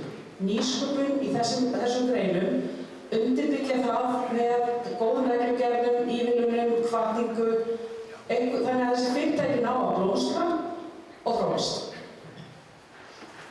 Takk fyrir það. Ég held að við verðum að taka súning á þessu. Auður.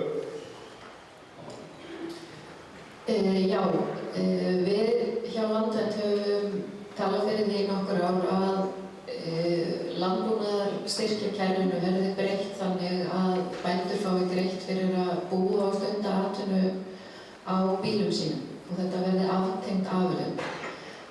Þó að það sé hægt að græða pening á skógrækt þá þarf það fjármagn að vera ansi þolinmótt og ef við myndum frekar gera þessar breytingar þannig að bændur fái bara styrki til þess að stunda atvinnusköpun á bílum sínum. Og við vitum að það er til töluvert mikill peningur og þá væri þetta val bænda hvað þeir vilja raun og veru gera. Vilja þeir halda áfram og framleiða sem náttúrulega líka í loftslagssamhengi ekki mjög jákvætt, eða vilja þeir rækta skóga eða vernda landið. Og ég held að ef við getum færst nær og nær þessari breytingu að þá myndi það koma sér vel líka fyrir skógrækt sem náttúrulega innan allra lagareglna samfélag. Já, þetta er flókið vefur, margar þátta og allt kemur þetta saman í hendi þessa manns hér. Það er alltaf vandræðilega. Já, ég get alveg tekið undir það að sko, það er ákveðið tækifæri fólkinu því að fá að skógrækt og ekki kannski Íslandina sem saman í matarráðuneytinu. Ég held að það var líka hefðulegur tímapunktur líka. Það er mikið gerjun, það er mikið þróun í gangi og síðan höfum við svona eldu eins og landaminn hérna á endanum sko, sem það var hugmyndirnar vella út úr öllum götum nánast. En ég sko, ég nefndi það áðan að það var að huga að búvörusamninga, að móta landbúnaðarstefnu og svona hlutir. Þetta fellur svo vel saman og ég vil einmitt taka undir að það var að ræða einmitt þetta núna og ég týnst þetta áþekka alveg til þetta samtal. Þannig að ég bara tek undir þetta.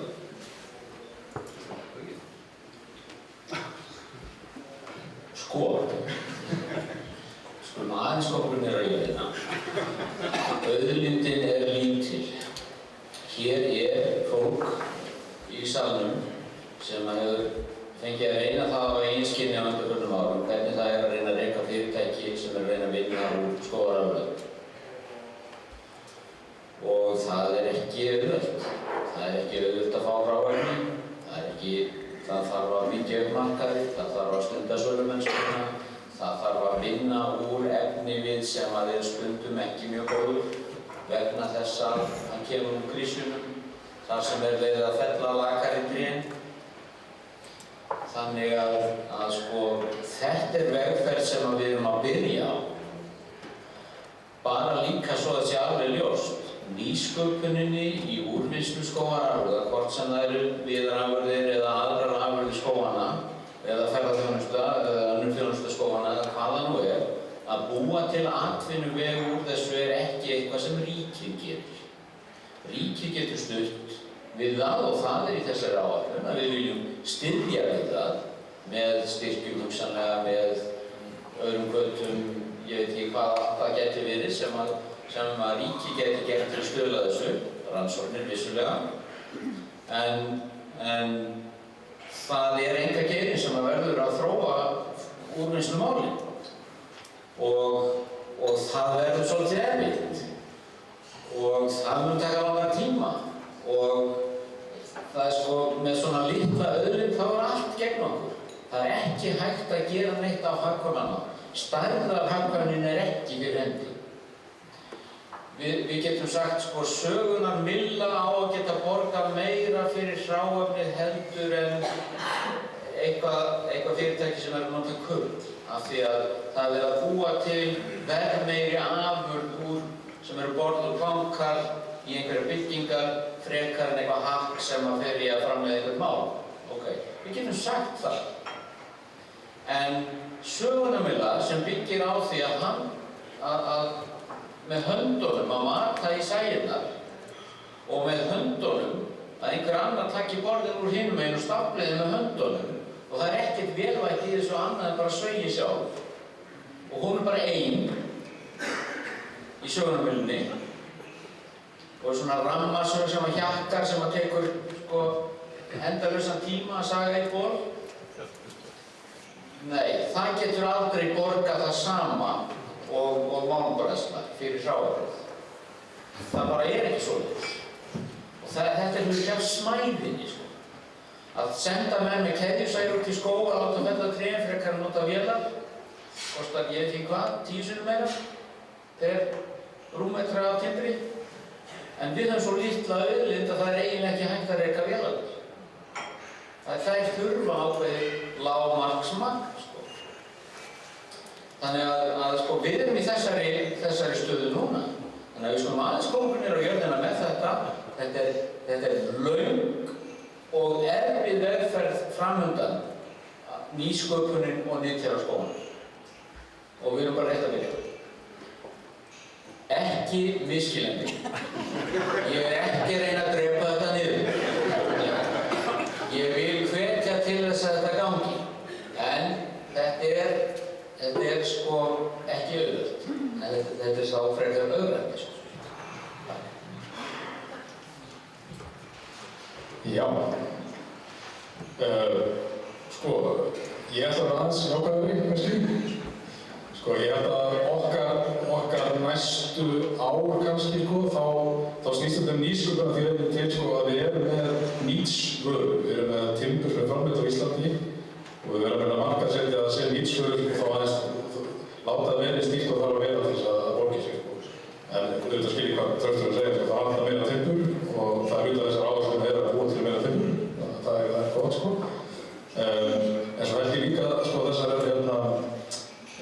other forest products, sko, þú veist eins og sveppir og allt þetta, sko, það er markað sem er bara rétt svo að byrja, sko. Ég fór í 2 hektara stafafjörðskóg í fyrra, sem ég ekki segja hvar, þar sem var svona 5 cm á milli fjörðsveppa, alveg tempórætt. Þannig að hef ég verið á sniðu, það er bara mætt það með flutningabíl og tekið úr tonna af fjörðsvepp, sko.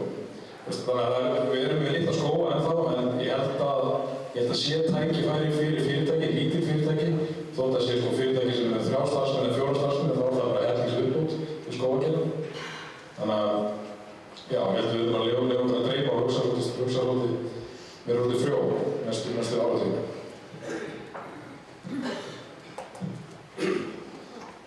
Ég verð að standa upp til að sjá hérna líki fólk við saman. Það er hérna margt búið að koma fram og ég veit ekki hvort með text að segja það sem mig langar til að segja. Það er þannig að á 700 bújörðum á Íslandi er búið að setja af stað lítið fyrirtæki, skógafyrirtæki. Það sem að ég er að reyna að segja, mig vantar það ekki, þetta vantar að koma því á framfæri til þessa góða fólks að verða að stofna lítið fyrirtæki vegna þess að það er enginn á Íslandi sem getur bara að lifa á loftinu einu. Við erum hér nokkur í salnum sem að setja verkefni á stað fyrir nokkrum árum sem heitir Kraftmeir skógur.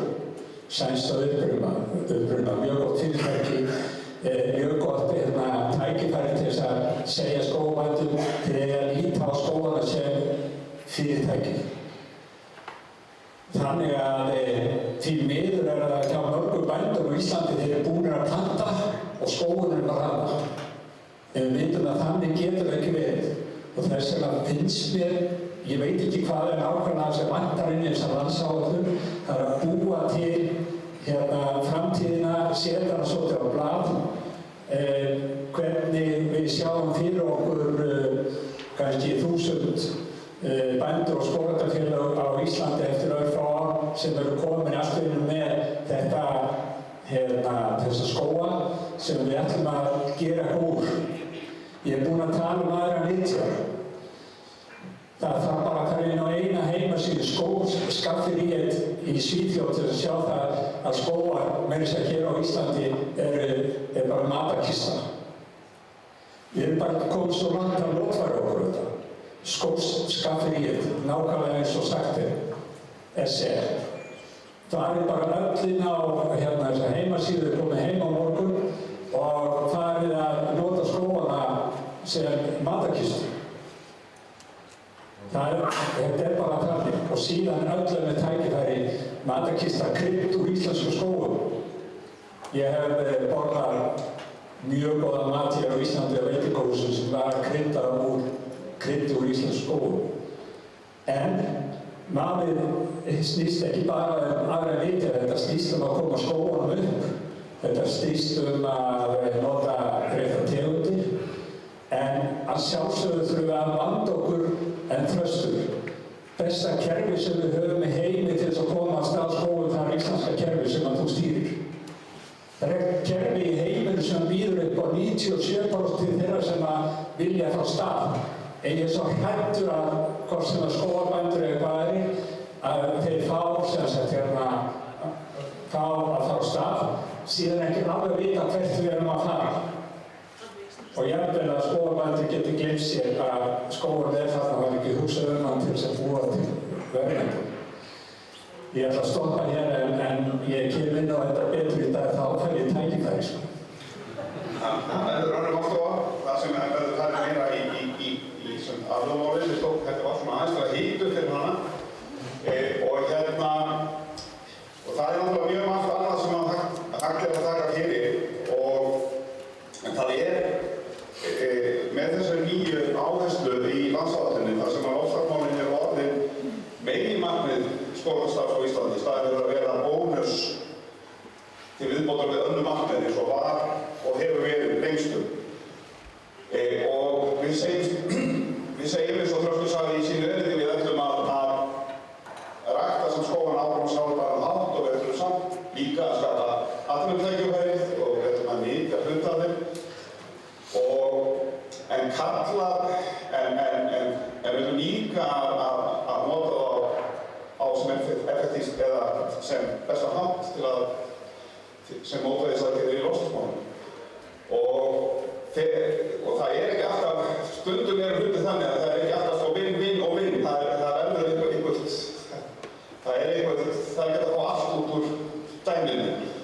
Og þá spyr maður, þurfum við að breyta eitthvað skógræktarmódelinu eða skógræktarstefnunni á Íslandi, hvernig við allir maður annars skógan okkar og nýtið á framtíðinni miðað við hvernig það er gert til dagsins í dag. Ég vil svona taka hina röðina á þessu. Loftslagsskógar og nýtjörn.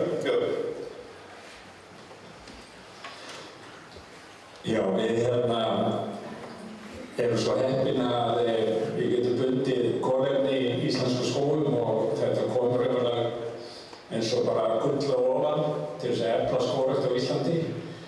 En ég lít á það að binda kolefni sem auka bónus og þegar ég er að gróðsetta þá er ég ekki að hugsa þennan þátt. Ég er að hugsa þeir sem að barnabörnin mín sem hugsa að taka við á okkur hjónum að þeir fái öflugan skó sem getur skilað einhverju. Ég veit að þessu að skógurinn minn kemur til að binda kolefni en það er bara eitthvað svona auka. Ég hugsa það að búa til góðan skó sem að fellur vel inn í landslagið með góðum tegundum, blöndum og annað þannig að barnabörnin geta tekið við skóginum og hugsa til aföfnu, mikið gera þetta vel. En það er svo margt sem ekki komið hérna fram sem auðvitað þarf að koma fram sem er kannski ekkert inn í landsáætlun. Það er þegar að byrja við þurfum að taka tillit til fuglana. Við þurfum að taka tillit til þess að búa til skóga sem ég er búin að koma inn á sem falla vel inn í landslagið en við þurfum að taka tillit til þeirra sem að búa fyrir á svæðinu, það er að segja, ég er búin að nefna fuglana og þá er það passlegt að taka og búa til á öllum jörðum á Íslandi sem eru að fara á staði í skóga, brunavarnaáætlun. Þar búum við til tjarnir og þar búum við raunverulega til það landslag sem við viljum og ég nýt þess að sjá álftir og ég vil aðra tegundir rífast pollana mína sem ég er búinn að búa til fyrir brunavarnir. Takk. Þetta er svona líka uppbyggjum fyrir næstu málstofu.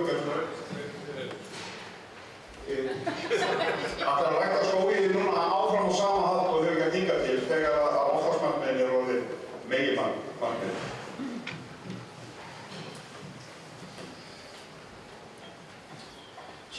Já, það er spurning sko. Ég held að við þurfum að hugsa sko skógana líka fólk hugsa oft sko skógur sem þessi gróðursettur og svo er hann rjóðufeldur og þá sé allt kolefni farið sko. Þannig að ég held að við erum rauninni nýbyrjuð rjóðufeldar svo sem á Íslandi sko. En ég held að þetta sé mikilvægt fyrir okkur að reyna að horfa kannski svolítið til Skandinavíu og líka með Evrópu. Það er þessi lífstré sem er skilt eftir, stór tré, miklu magni sem standa áfram sko. Ég held að það sé bara eitthvað svona hluti sem við erum að spá í sko, þegar maður ætlar skóg. til þess að binda meira kolefni, sko, en auðvitað þurfum við náttúrulega bara meiri skóg. Meiri skóg til að binda kolefni, það við erum þar. Við erum ekki þar sem við erum í Danmörku, þar sem við erum lítið land, þar sem við auka prósentinu 5%, þetta kvæmi, össur, þetta kvæmi, eitthvað svona. Við erum bara fleiri hektara skógi.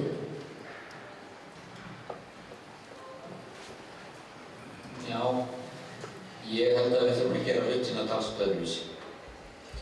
Þegar, sko, kolefnisbindingin orðin afurð skóganna. Afurð sem skógareigendur geta grætt á. Það var nýrri skógar. Aðeins núna með eldri skógana að koma þeim í verð, það er að segja kolefnismarkaðsverð. Það geti þurft að vera lokað markaður, það gengur ekki af þessum valfrjálsamarkaði sem við höfum verið að vinna með. En þegar kolefni orðin skógarafurð þá þarf að huga að viðhaldi þess. Það er að segja að þegar ef þú ert búinn að rækta skóg, fá hann vottaðan, hann er kominn með einhverju kolefniseiningar sem eru skráðar og jafnvel búið að selja þær, þá ert þú búinn að skuldbinda þig sem skógareigandi til þess að viðhalda kolefnisforðanum sem að þessi skógur er búinn og er að byggja upp. Þú mátt ekki leyfa þér að gera hvað sem er með skóginn. Að þessu sögðu þá fer nytjaskógræktin timburframleiðslu og skógræktin bindingar kolefnis mjög vel saman. Það fara vel saman. Af því að þú getur náð báðum markmiðum í einu. Málið er að það þarf að snemgrisja á temmilegan hátt, ekki taka of mikið kolefni úr skóginum í einu, ekki taka of mörg tré í einu. Eins með seinni grísjanir, ekki grísja of skarpt. Það verða alveg örugglega að setja reglugerðir þetta í framtíðinni, hversu mikið þú mátt grísja, hversu vel þú þarft að standa að því að viðhalda kolefnisforða skógarins, bæði vegna þú ert búinn að gera þetta samninga því þú ert kannski búinn að selja forðann fyrirfram, en líka bara vegna þess að ríkið, það segir þjóðin, þarf á því að halda að þú viðhalda skóginni, kolefnisforðanum í skóginni, til þess að við getum náð okkar markmiðum í loftslagsmál. Síðan kemur að fellingunni og það er eitthvað sem verður sko aðalega somebody else's problem, ekki mitt, eða kannski ekki flestar okkar sem að sitja hérna. En hérna, jú, þú er ennþá lítur. En sko, með endurnýjunina, hún þarf að fara fram á þann hátt að það glatist sem minnst af kolefni úr kerfinu. Að kolefni í jarðveginn sé viðhaldið. Að þú rjóðurfellir ekki allt í einu. Að rjóðurinn verði smærri. Eða að það verði ekki rjóðurfelling, heldur skermfelling eða hópfelling eða aðrar leiðir sem að við höfum til endurnýja skóga sem að fela ekki í sér að fella á stórum svæðum inn. Og þar með viðhöldum við kolefnisforða svæðisins. Þetta eru allt saman atriði sem að við verðum að fást við á komandi árum og finna bestu lausnir á. Þannig að við munum gera þetta öðruvísi heldur en að við höfum gert. Og það er eins með birkiskógana, þess að birkiskógarnir þurfa á endurheimt, hvað sem við köllum það, vistheimt, endurheimt vistkerfa, endurheimt birkiskóga. Við erum að kalla það skógrækt á Íslandi líka, þó það sé notað birki. Að birkiskógarnir þurfa líka að byggja upp og viðhalda sem við kolefnisforða. Og hvernig förum við að því að endurnýja þá? Við vitum það að þegar birkiskógur er orðinn kannski 60, 70, 80 ára gamall, þá er hann farin að hrörna verulega. Og það koma þau á þegar eru skordýrafaraldrar og svoleiðis þar sem er reynilega losun úr birkiskógum frekar en bindi. Ok, við þurfum að endurnýja birkiskógana líka. Hvernig förum við að því að endurnýja birkiskóga ef við höfum ekki sölu afurða, sem það eru takmarkaðar afurðir í birkiskógum, við höfum ekki sölu afurða til þess að borga fyrir endurnýjun þeirra. Hvernig förum við að því að endurnýja birkiskóga svo þeir viðhaldi kolefnisbindingu sinni, kolefnisbindingetu, kolefnisforðanum í skóginum. Hvernig förum við að því? Við megum ekki leyfa okkur að leyfa þeim bara að verða gamla og hrörna og gisna eins og birkiskógar eru gjarnir á að gera þegar þeir eldast. Við þurfum að viðhalda massann. Þetta eru rannsóknir framtíðinni sem við verðum að fara í til þess að finna út úr því hvernig við getum gert slíka hluti. Takk. Það er allir ekki best beita þá.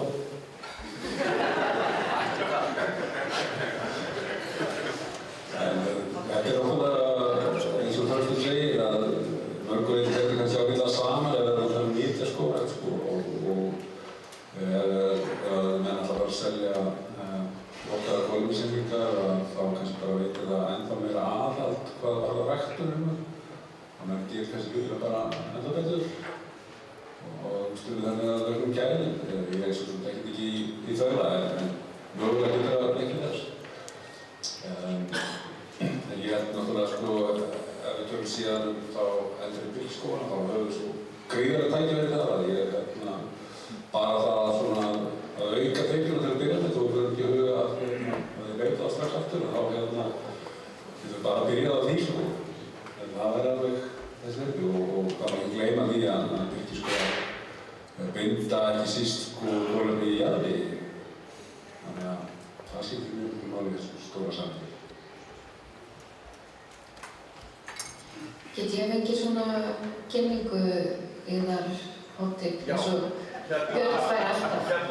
Hinn æruverði ég fulltrúi Gott, það var raustu mikið missindi hérna. Já, ég ætlaði kannski bara að bæta við að þegar að kolefnisbinding er orðin stóra atriðið þá verða þessir punktar viðhald vistkerfa, viðhald líffræðilegrar fjölbreytni. Þetta verða miklu stærri mál og þetta verður miklu mikilvægara að þetta takist á og þetta fari saman. Þannig að ég held að það sé stóra breytingin að það út frá mínu sjónarhorni. Takk fyrir.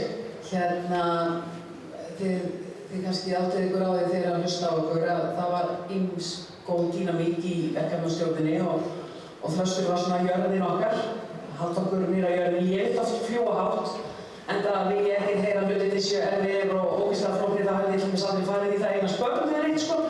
Það hefði bara verið vegið mér allt en þannig að ég ætla bara að fá að vera óþekkt ormurinn áfram og ég hef hins vegar mikla trú á því að þetta fari saman. Loftslagsskógar, nytjaskógar og yndisskógar. Í mínum einfalda huga, aðeins að vera nokkur fræðimæri í þessu, þá sé ég þetta bara sem eina samfellu. Og ekki síst út frá því að við getum gert þetta á mjög fjölbreyttan hátt, eins og landið okkar bara er. Þú komst aðeins innan áðan, Björn, með beitina, en þið erum ekki búin að ræða sauðféð, sem er náttúrulega stóri fyllin í herbygginu líka. Og eitt af því sem við erum með í fanginu í dag, talað raunveruleikann ef ég lendi nú aðeins, að það eru brunavarnirnar sem við fórum aðeins í og þetta að fara betur í dag. En svo er það ekki síður grisjun á gömlum skógum sem eru út frá sveitarfélagssjónarmiðinu, allavega þekki ég það af Norðurlandi að það var gríðarlega mikið farið í gríðarlega mikla ræktun fyrir 50 árum síðan á allt fyrir forsendum við erum í dag og við erum með það verkefni í fanginu í dag að reisa þá skóga og nýta þá. En það er ekkert endilega vist hver á það, eða hver á að gera það, þannig að við þurfum líka að skilgreina það svolítið vel. Við erum með fullt af litlum verkefnum fyrir framar okkur sem við þurfum að finna leiðir á, en varðandi loftslagsskógana, þá í rauninni sé ég þetta allt saman sem eina stóra heild. Takk fyrir þetta, Þórdís Lóða. Nú er að fara að sína á seinni hlutan hjá okkur og ég hótaði upp því að ég myndi bjóða Tóki út í sal að spyrja spurningar og vil einhver segja eitthvað hér í pallborði áður en við opnum fyrir mæk út í sal. Þið eruð alveg sal í róleg, þannig að nú er einstaklega tækifæri að reyna hér fólk, þannig að einhverja spurningar svona hvað verður við til 30 ára? Ræðist þetta gett saman?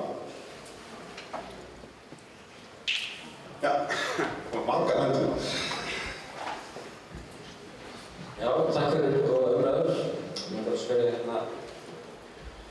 Hann Björn Barkarsson, hann nú hérna skrifstofustjóri, skrifstofusjálfbærni. Og það sé stefnubreyting varðandi lausafjörð og búfjörð. Næstu 30 ára. Já, ég sé að það eftir svona 20... Ég veit ekki, sko... Það eru samfélagslegar breytingar og umræðan hefur þróast mikið. Ég gef mér ekki grein fyrir því hvort að við fáum einhverjar vendingar. Nú var komin inn í það ráðuneyti þar sem lög og búfjörð eru. Svo umræði hefur ekki þar fram en þá. Ég hef ekki séð þetta á þingmálalistanum, ef þannig kallaður. Þannig að ég get ekkert sagt það í bíli, en ég held sko, það var einhver vinna sem við settum af stað fyrir hvað 2 árum síðan að það var að skoða svona svæðisbundið, hvaða lausnir getur verið til þess að afmarka þá betur þessa landnýtingu sem sveitarbreytinni sem væri þá allra hagur í rauninni. Og það verður verið að afmarka betur beiturlönd, einfalda smalamennsku, bæta umferðaröryggi, auka möguleika til endurheimtar og svo framvegis. Ég held að það sé að mörgu leyti sko vænlegasta lausnin í þessu öllu saman. Að fara svolítið svæðisbundið í þetta og það við aðstæður mjög mismunandi. Sums staðar er bara ákall eftir að breyta. Þannig að ég sagði þess ekki bara. Það var hendi hér, já.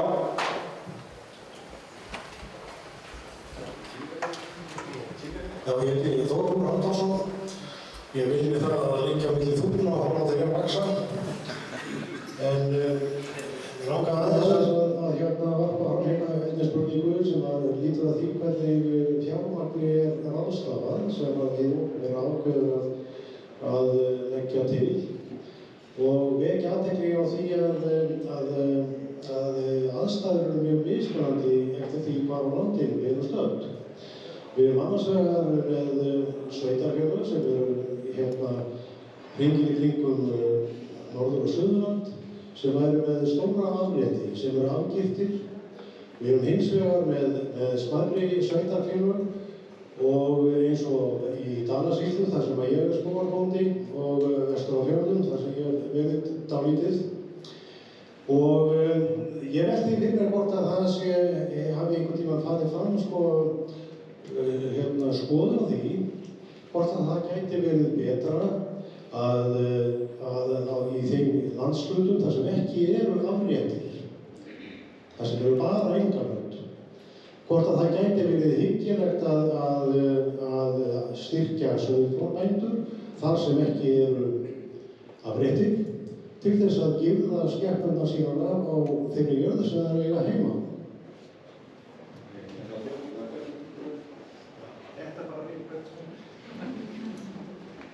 Hér mikrofóninn, takk sá sem vill. Ég skal gera það í þetta skipti. Jú, vissulega er það hyggilegra. Þetta er hlutur sem verður að breytast og það eru margar ástæður fyrir því. Ein er landgræðslu ástæðan, það er að segja að það sé verið að nýta til beitar land sem alls ekki er hægt til beitar. Þetta höfum við öll heyrt og þetta hefur verið í mestu fyrir umræðinu. Annað er sko það að er dýravelferðarsjónarmið. Það er erfiðara að smala. Það eru fleiri og fleiri kindur sem eru skildar eftir út í veturinn. Og stundum er brugðið það ráð ef það eru á vondum stöðum að skjóta þær á fæði. Það er ekki eðlilegt. Það er ekki sko ásættanlegt að slíkt sé til staðar. Þriðja eru markaðsmálin. Það er of mikil framleiðsla á kindakjöti á Íslandi í dag. Það má alveg fækka fénu þannig að það verði samræmi við markaðinn. Og að gera kindakjöt að þeirri lúxusvöru sem það ætti að vera. Þannig að fáist nægilega mikið verð fyrir það þannig að fólk geti lifað á því. En þá þurfa að vera færri sauðfjárbændur. Það er það sem hefur gerst í mjólkurframleiðslunni. Það er bara þannig. Þetta þarf líka að gerast. Þá þarf að hjálpa þeim sem er að hætta að gera eitthvað annað. En varðandi girðingarnar? Jú, vissulega það er fullt af peningum sem fer í girðingar. Hjá skógræktinni, hjá landgræðslunni, hjá vegagerðinni, hjá öllum sveitarfélögum og andstæðari gerðum. Það væri mun auðveldara og eðlilegra að borga bændunum bara hreinlega þann pening fyrir að gefa það utan kindurnar sinnar. Á einhvern hátt koma kerfi á það. En málið að bændunni þurfi að sjá hag sinn í þessu. Það eru þeir sem þurfa að gera þetta og það þarf þá að vera annars vegar hvatning, en helst þyrfti að vera bara frumkvæði frá þeim sjálfum að laga þessi mál hjá sér. Það er það sem hefur skort.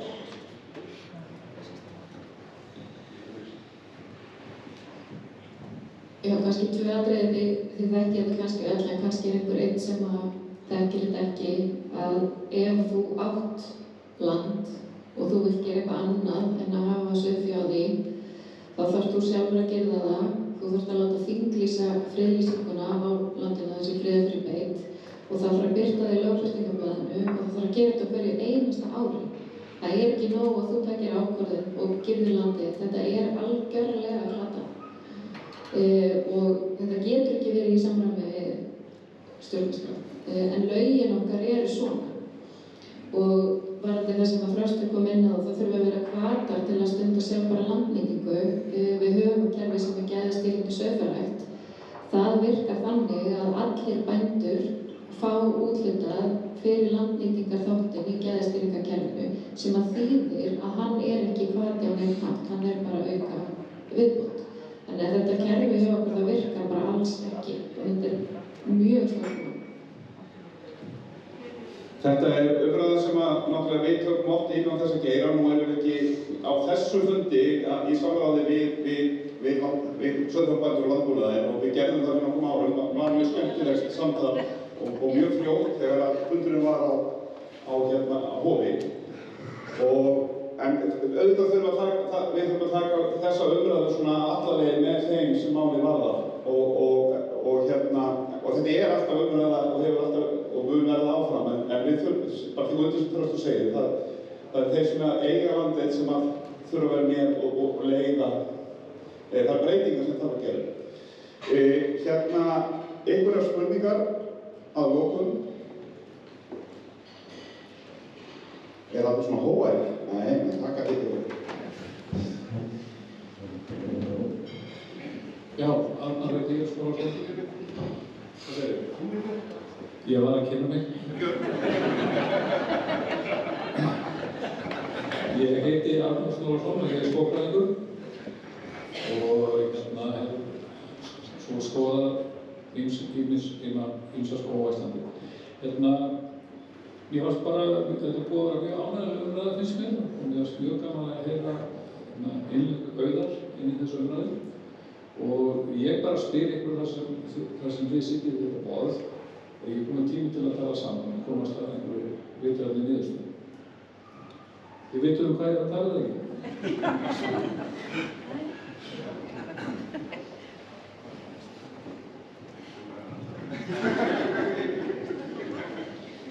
Hvað heitir aftur?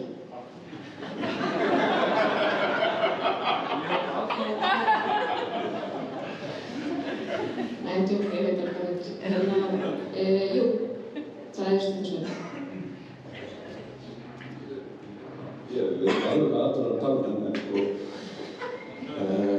ég kannski spurði hans við að ég er mjög lítið fyrir svart og hvít. Ég sé að lífið svo mikið í gráum tónum og ef við erum að tala til dæmis bara ágengategundir að þá er stjórnsýslan í kringum það ekkert sérstaklega góð og við hefur eiginlega ekki verið að virka.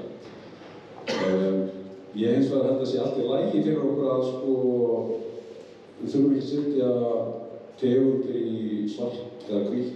Við getum hins vegar greint áhættu. Það er að vinna áhættumat fyrir tegundir til dæmis sem eru í mikilvæg notkun. Dæmi, stafaflug. Mér finnst það bara ekkert óvanlegt og ég meina það eru áformum mjög aukna skógrækt sem að koma fram í áætlunum stjórnvalda og verðlagsmálum af hverju fara stjórnvöld þá ekki í slíkt áhættumat og síðan unnið í takt við það? Ég finnst það bara ekki óverulegt að það væri þann bara. Ef áhættumatið væri unnið á vísindalega hátt, þá er það allt í lagi. En oft er það þannig að áhættumatið er unnið á þann hátt að einhverjum er hófað saman og þeir eru með mismunandi skoðanir og fara síðan að rífast og svo er einhver niðurstaða sem enginn sáttur við. Vandamálið er ekki að sé ekki samræða, það er mikið við að tala saman. Eða við skulum segja að tala í kross. Vandamálið er að menn er ekki sammála. Og það er ekkert, til dæmis stafaföruna, þetta kristallaðist í umræðinu stafaföruna sem að koma upp í tengslum við þessa vinnu samt til landsáðar. Það var ákveðinn hópur innan nefndarinnar til að byrja með. Og svo fór það út fyrir nefndina og það myndaðist þessi umræða sérstaklega stafaföruna. Það sem sumir héldu því fram að hún væri ágeng tegund, héldu bara hreinlega fram. Það er ekkert hér á Íslandi sem að styður það að hún sé ágeng tegund hér. Af því að hér er skilgreining, lögbundin skilgreining af því hvað sé ágeng tegund, sem er tegund sem að rýrir líffræðilega fjölbreytni. Það er ekkert, það eru engar rannsóknir, ekkert sem bendir til þess að stafafura sé að gera það hér á Íslandi. Eða sé það bil að fara að gera það þó að hún breiðist út. Þannig að það eru ekki rök fyrir því að hún sé ágeng. Það er bara einhverjir sem halda því fram. Svo er aftur á móti aðrir sem halda því fram að hún sé ekki ágeng. Allt í lagi, sennilega ekki í dag, alveg örugglega ekki í dag. Getur hún orðið það? Kannski. Við getum ekki útilokað að hún geti á einhverjum stöðum rýrt líffræðilega fjölbreytni sem að myndi láta hana falla undir þessa skilgreiningu á hvað sé ágeng tegund. Þessi umræða er af hinum góða þó að menn séu að tala í kross. Það er allt í lagi að tala í kross. Það er allt í lagi að vera svolítið harðorður. Það er allt í lagi að gagnrýna skoðanir annarra. Það er allt í lagi. Við eigum ekki að vera svona viðkvæm fyrir þessu. Viðkvæmnin og að fara í einhvers konar fílu eða þykjast vera móðgaður yfir einhverju sem einhver annar sagði, það er það sem er vont við umræðina. Það að hafa skipta skoðanir er ekki vondur hlutur. Og við munum ekki losna við það. Það verða að skipta skoðanir á þessu áfram og við munum ekki og það að búa til eitthvað miðjumóð þar sem allir eru temmilega óánægðir, það mun ekki ganga. Gengur það með rammaáætlun í sambandi við virkjanir? Nei, nú búið að vera í vinnu í því hvað? 2 áratugi eða ég veit ekki hvað? Og virkjanir sem eru í nýtingarflokki, hvað gerist ef einhver nægar einar virkjan? Nei, það er ennþá þessi hópur sem er óánægður og vil ekki gera það. Þannig að það hefur ekki sætt máli.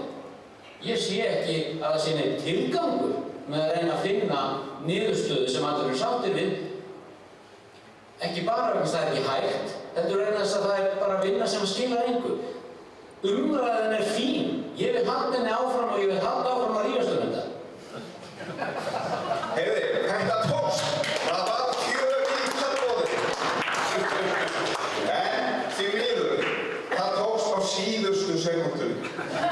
Akkurat þegar allir ætlaðu að spyrja, allir ætlaðu að taka til máls. Þá var það búið. Þannig að ég vil bara, við þökkum hann Bjarnar þurfti að hlaupa hérna í sveit á fund og hann við hverju en annars er ég að gefa þessu fína fólki hátt lofatak. Takk.